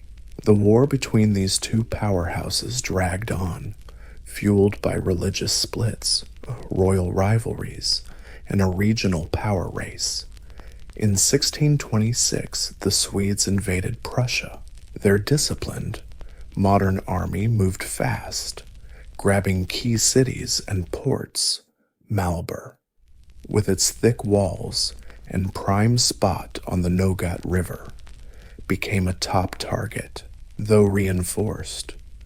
The castle wasn't the impenetrable Teutonic night fortress anymore. Cannons had leveled up way stronger and way more precise, able to tear down even the sturdiest Gothic walls. In 1656, during what Poland calls a disaster known as the Deluge, Malbork finally fell, but this time, the Swedish army didn't storm it, the castle just surrendered. With no guards and supplies running dry, it couldn't hold out against a long siege. So, Malbork switched owners again. No dramatic battle needed. The impact, still pretty serious. Under Swedish occupation, the castle got looted and partly wrecked. Priceless artifacts, treasures, and archives were shipped off to Stockholm. The diplomatic and religious halls that once echoed with reverence now just echoed foreign footsteps for the Polish-Lithuanian Commonwealth. This loss wasn't just land, it was symbolic. Malbork had been Poland's power trophy for 2 centuries. Now it was another casualty for a country surrounded and struggling. The Swedes held the castle for years, until Poland finally reclaimed it as part of a costly recovery. But the damage was done. Malbork now wore the scars of occupation. Its role as a royal throne was fading. With clear wounds on crumbling walls and in Mel chapels, war returned, and Malbork survived the storm, but not unscathed. By the 18th century, Malbork Castle, once the heart of a military monastic state, and later Poland's proud royal symbol, was slowly fading into forgetfulness. The political world around it was crumbling. The Polish-Lithuanian Commonwealth, weakened by internal strife and foreign meddling, faced its final partition. In 1795, disappearing off the map entirely, Malbork, like much of the region, got swallowed up by the expanding Kingdom of Prussia. Under Prussian rule, the castle's strategic importance basically went poof. Gunpowder warfare made medieval fortresses obsolete. Malbork was no longer a royal seat, no longer a symbol of conquest. It was just a giant, old, expensive to fix, and inconvenient relic. So Prussia found new, more mundane uses for its big, echoing halls and rooms. The chapel where Teutonic knights once prayed turned into a warehouse. Renovation plants became barracks. Even some of the fancy interior decorations got torn down to make room for storing military supplies. Some parts were demolished completely, bricks recycled for other buildings nearby. The castle stopped being a historic monument and turned into a pile of handy building materials. Locals and soldiers alike began to forget its past.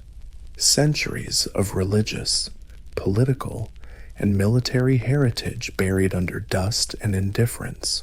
The Polish-Lithuanian Commonwealth, weakened by internal drama and foreign meddling, faced its final breakup.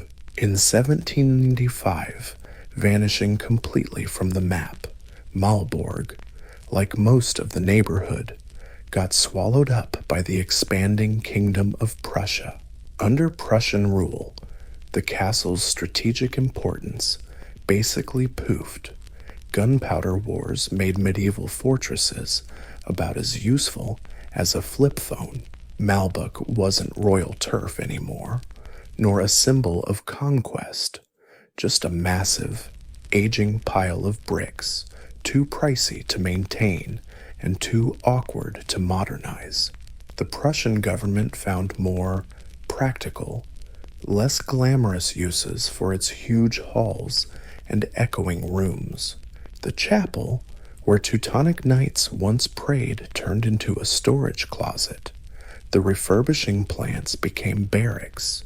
Even some fancy interior sections got torn down to make room for storing military gear.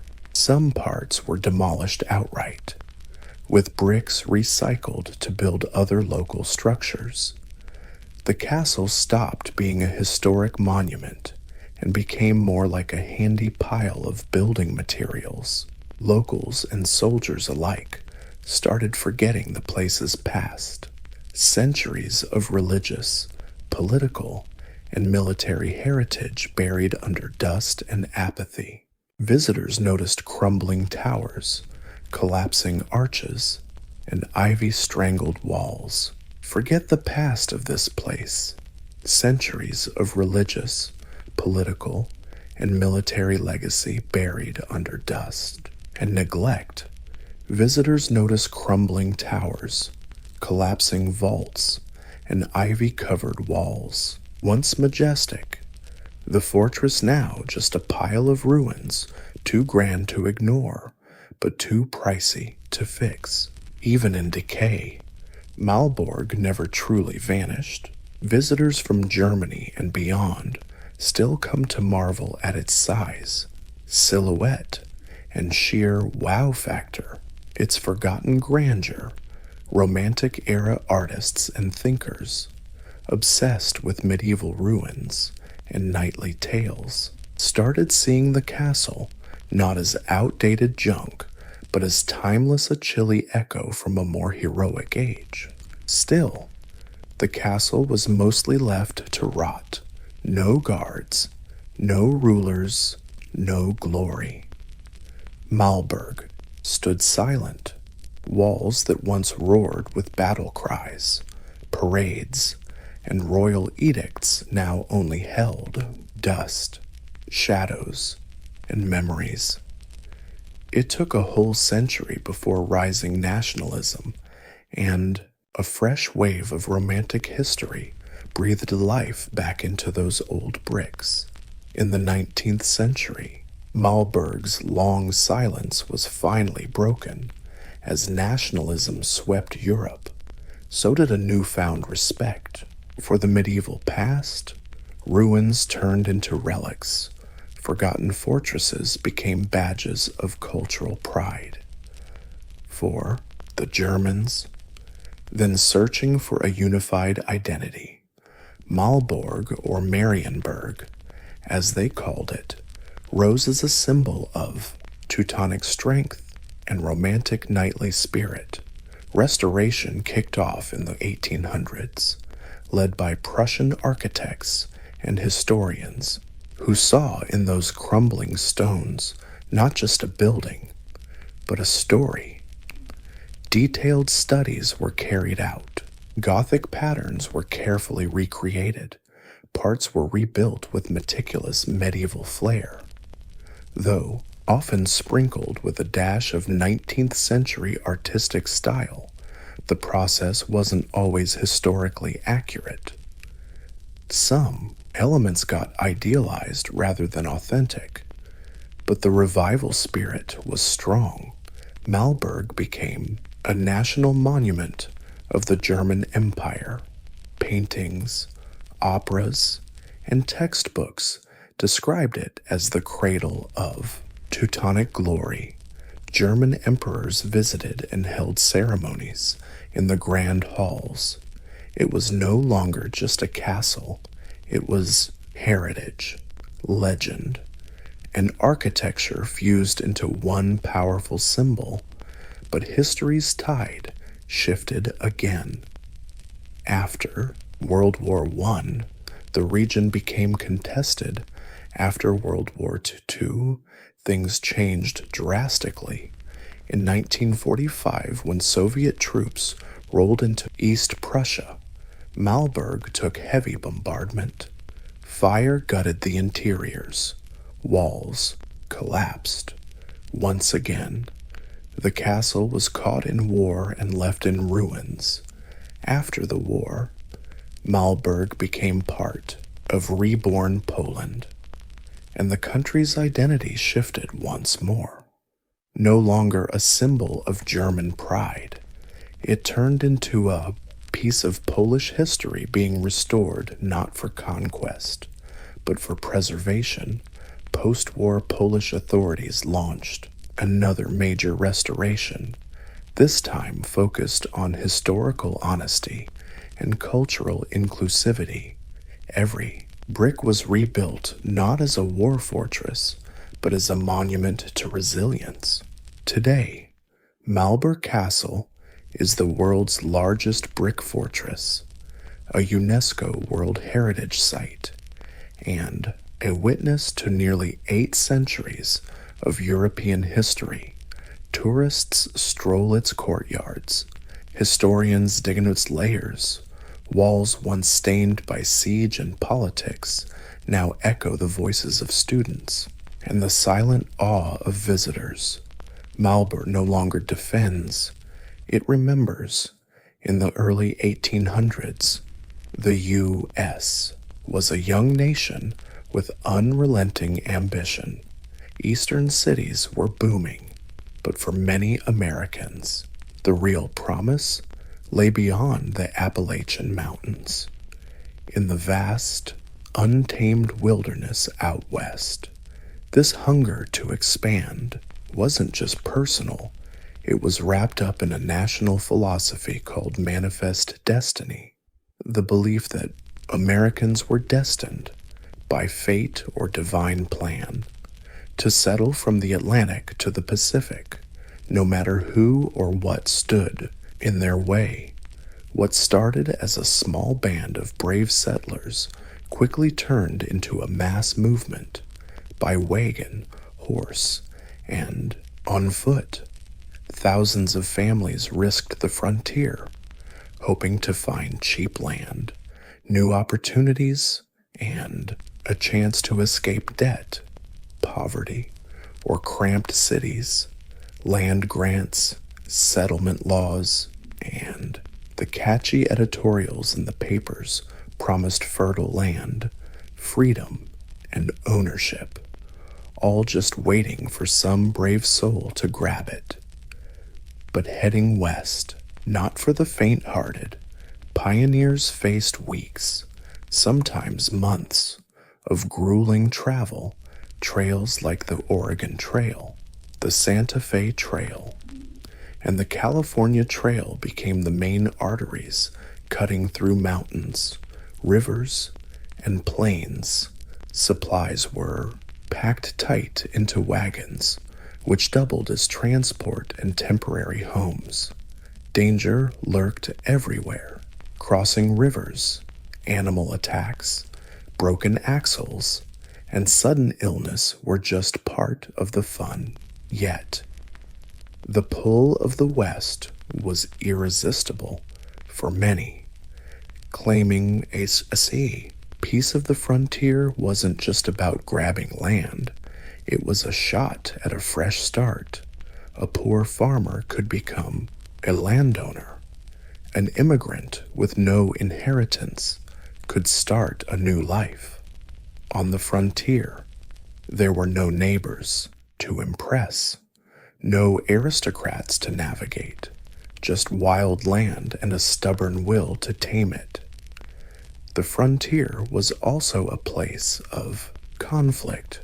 It promised freedom, but at the cost of displacing native peoples, whose land was rebranded as wilderness. It offered opportunity, but only for the strong or just plain lucky enough to survive.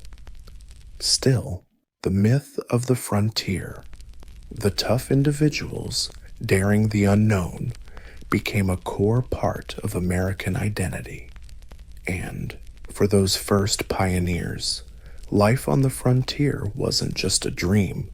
It was a gamble played one step, 1 mile, 1 river, and 1 wooden wheel at a time. When the westward journey ended, if it ended, the real work began. The U.S. frontier didn't welcome settlers with houses ready or fields pre-planted. It offered trees, land, weather, and time. For pioneers, farming meant turning wilderness into livable space, starting with the most basic need shelter. Log cabins were the go-to, not for comfort, but for practicality. Trees were plenty, but tools, not so much. A family could arrive at their chosen plot armed with little more than an axe, a supply wagon, and sheer determination. First, they cleared the land. Then came the tricky part, chopping and stacking logs. No nails needed, just mud and moss to hold it all together. Roofs were usually planks or thatch. Windows, a rare luxury, if there were any. They were tiny and often covered with oiled paper instead of glass. Inside, life was harsh but purposeful. One-room cabins housed entire families, sometimes dozens living. Under one roof, privacy, forget about it. Cooking happened on an open hearth, and smoke often filled the cramped space. Bedding was straw stuffed into cloth sacks. Furniture was crude and homemade. Every item had a purpose, no room for decoration, just survival. But even in these tough conditions, life began to take root. Gardens were planted, small livestock raised, kids gathered firewood and fetched water from nearby streams. Women cooked, preserved food, spun cloth, and nursed the sick. Men hunted, trapped, built fences, and guarded the farm when needed. Each season brought new tasks: planting, harvesting, chopping wood, preserving. Food for winter. Rest was a luxury. Neighbors were few and far between, but when they did exist, they were precious. Frontier families often worked together, building barns, helping with childbirth, or harvesting crops. Survival depended not just on independence, but on a fragile support network. On the American frontier, nature was both provider and enemy. Though the land promised plenty, it gave nothing easily. Every meal, every warm fire, every drop of clean water had to be earned with sweat, skill, and endurance. No stores, no electricity, no pantry shelves stocked, just what you could grow, gather, hunt, or preserve. Food was a daily concern, not a convenience. In the early months, many families lived off hardtack, salted pork, dried beans, and flour hauled from the east. These supplies were crucial, but ran out fast. The long-term fix was self-sufficient. The garden got planted as soon as the soil was freshly turned. Corn, beans, squash, and potatoes were the main staples. People grew herbs for seasoning and medicine. Nothing went to waste. Just one bad harvest could mean famine or worse. Meat came from the wild.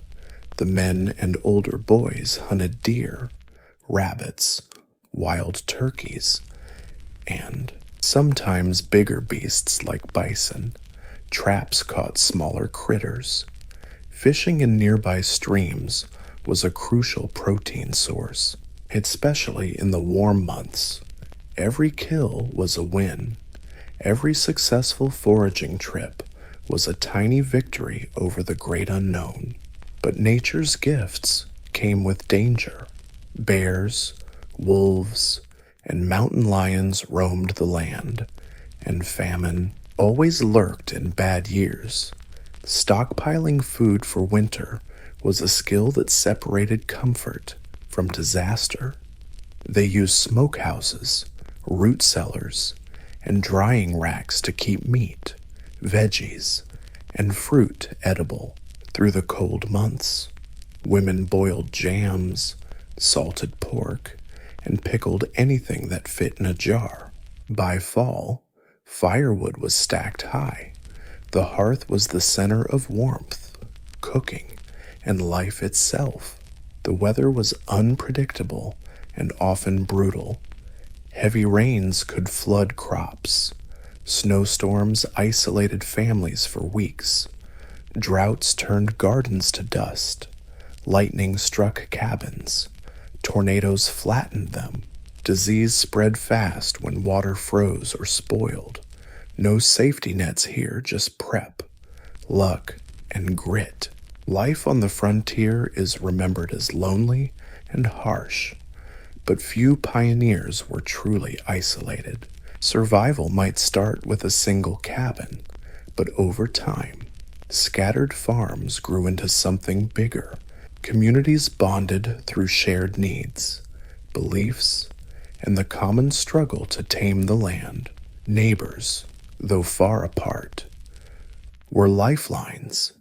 Without official organizations, frontier families had to rely on each other.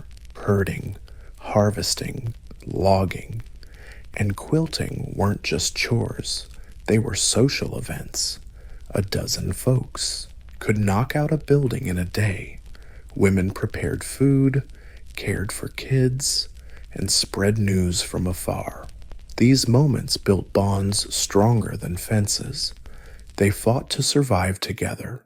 No newspapers, telegraphs, or town criers' news traveled by word of mouth.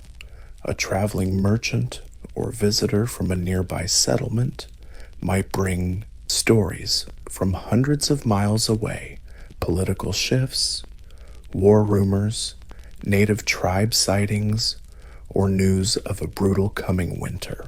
Such info spread from cabin to cabin like wildfire. When a family got a letter, they'd read it aloud over and over to friends and neighbors, creating a shared window to the outside world. Religion played a unifying role.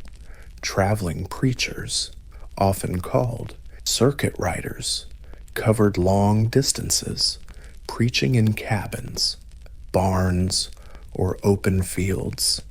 Families would walk hours just for Sunday service, turning it into a full-day event with prayers, songs, and fellowship. Faith brought comfort and moral structure in a world where law was still catching up. Education was scarce, but valued.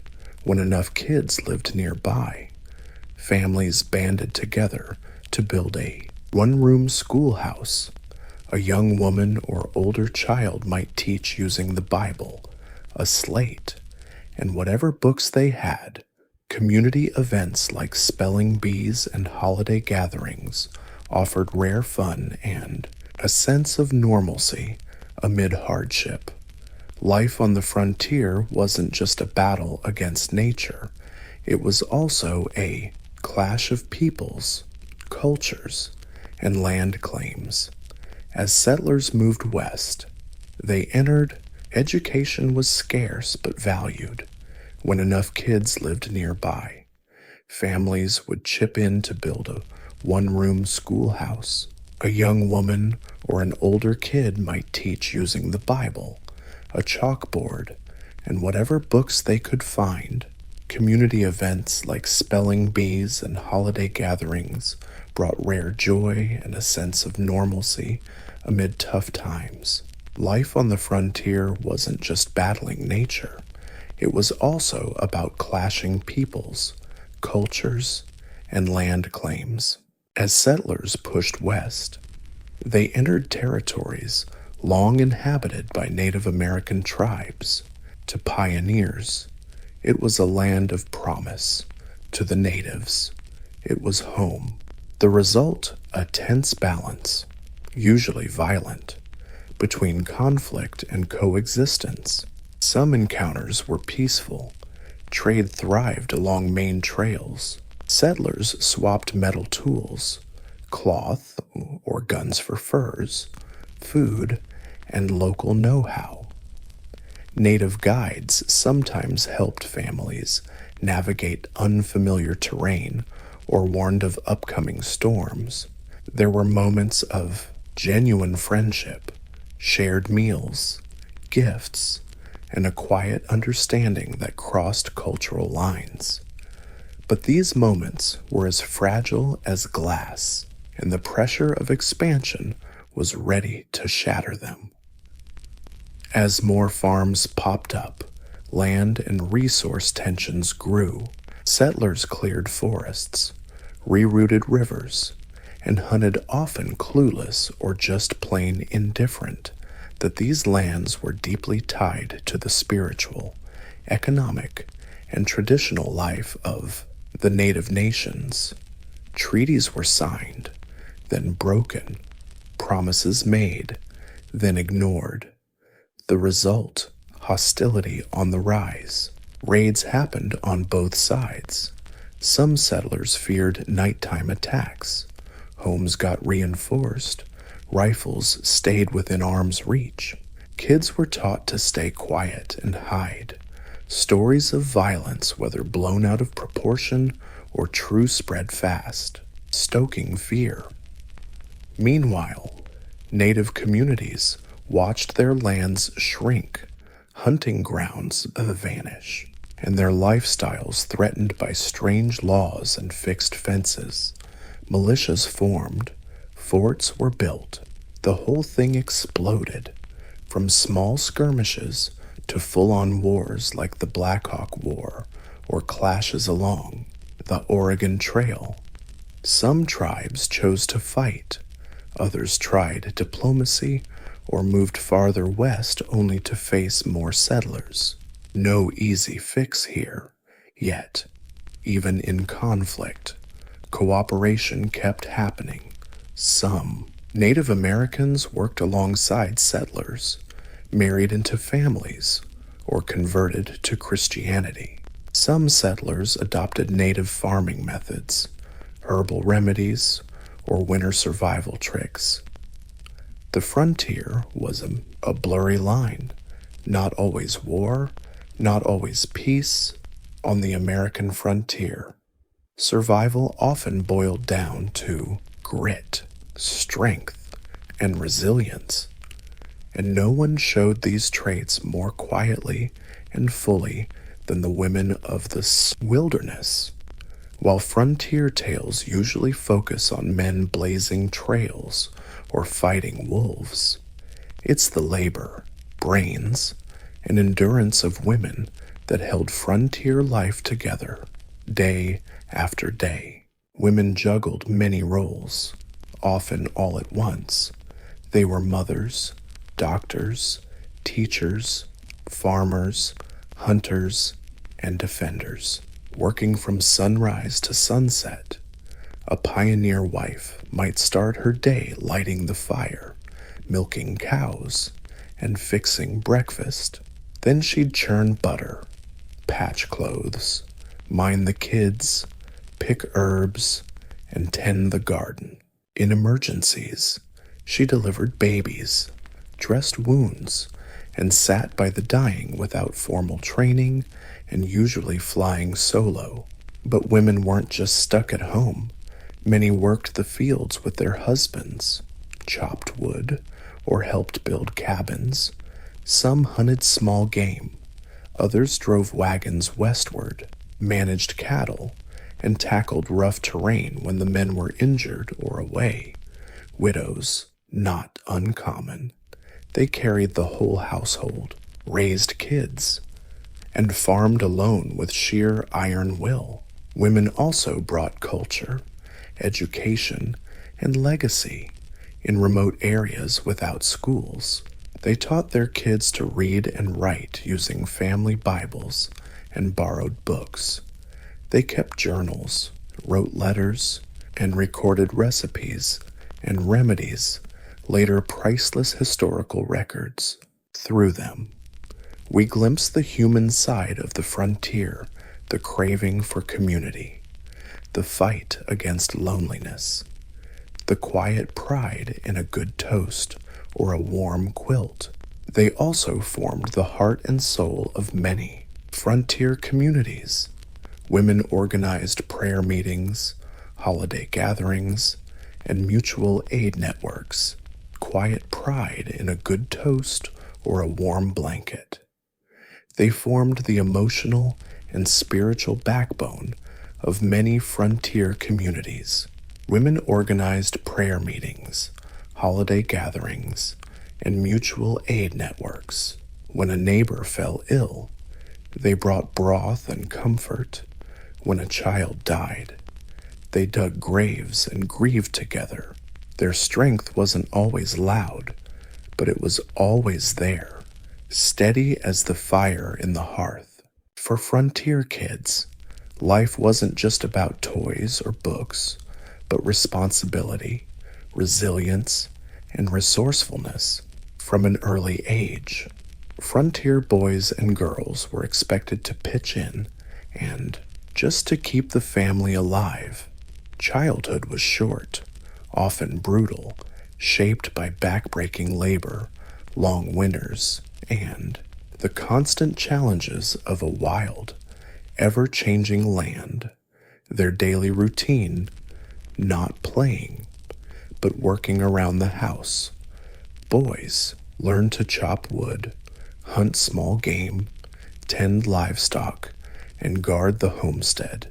Girls cooked, spun yarn, milked cows, gardened, and cared for younger siblings. Kids as young as 5 had chores to finish before breakfast. No time for loafing when every effort counted. But hey, frontier childhood wasn't all misery. Kids found time to play with whatever they had. A handmade rag doll, a carved wooden critter, a hoop and stick, basically whatever, could be turned into a toy. They invented games out of stones, sticks, or pure imagination, often inspired by stories spun around the fireplace. Social gatherings like harvest festivals or barn dances were rare chances to kick back and hang out with other kids, sometimes miles away. Education, that was a privilege, not a given. Many places didn't even have schools. Where schools existed, they were usually one-room cabins with a single teacher juggling every age group. Lessons were short, and semesters were scheduled around planting and harvest seasons. Books were scarce, paper even scarcer. Kids learned by reading aloud, writing on slates, and memorizing verses usually from the Bible. Despite the hardships, frontier life instilled values kids carried into adulthood: independence, discipline, thrift, and grit. They learned to care for animals, cook, and fix tools not for fun, but to survive. They saw birth, death, and nature's fury up close, often with no one to explain or protect them. These experiences forced them to grow up way faster than their age suggested.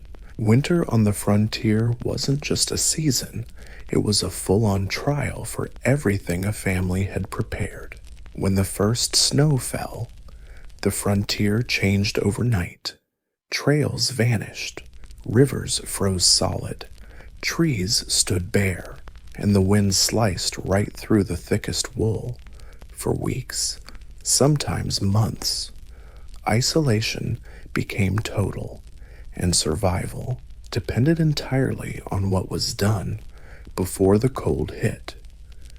Cabins got fortified, cracks in the walls were stuffed with moss, clay, or cloth, firewood stacked high, lots of it, because once the snow came, heading outside risked frostbite or worse.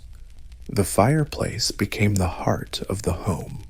Flames burned day and night, heating the wooden house, cooking meals, and offering a fragile sense of peace against the cold.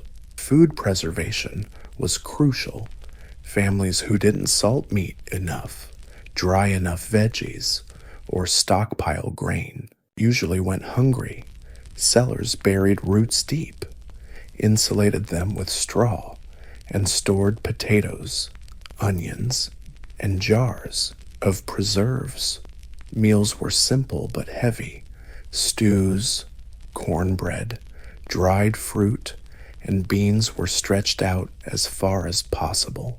But beyond hunger and cold, loneliness brought its own dangers. You could go weeks without seeing another soul. Thick snow made travel nearly impossible. Letters from the east arrived late, if at all. The forest's silence was profound. For some, especially women and kids, loneliness became unbearable. Feelings of claustrophobia, anxiety, and depression were common but rarely talked about. Families passed the time with what they had, telling stories, reading the Bible, mending clothes, crafting tools, carving, or patching quilts. Kids played quietly indoors, learning how to entertain themselves without much space or distraction. Every day measured by firelight and the food left in the cellar, but even in the harshest cold, endurance held strong. Winter was the season of waiting for the sun to rise a little earlier. Wait for the snow to melt, for the ground to soften under worn-out shoes. And when spring finally arrived with babbling brooks and returning birds, frontier families stepped out of their cabins, thinner but bursting with life. Babbling brooks and returning birds. Border families step out from their cabins, thinner but full of life. By the late 19th century, the American frontier began to fade. Railroads cut across the plains. Towns sprang up where once only forests and wildlands stretched, now fenced and documented.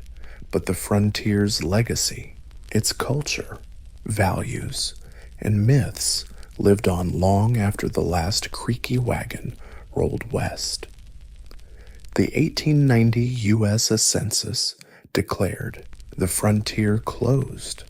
This land was settled, mapped, and claimed.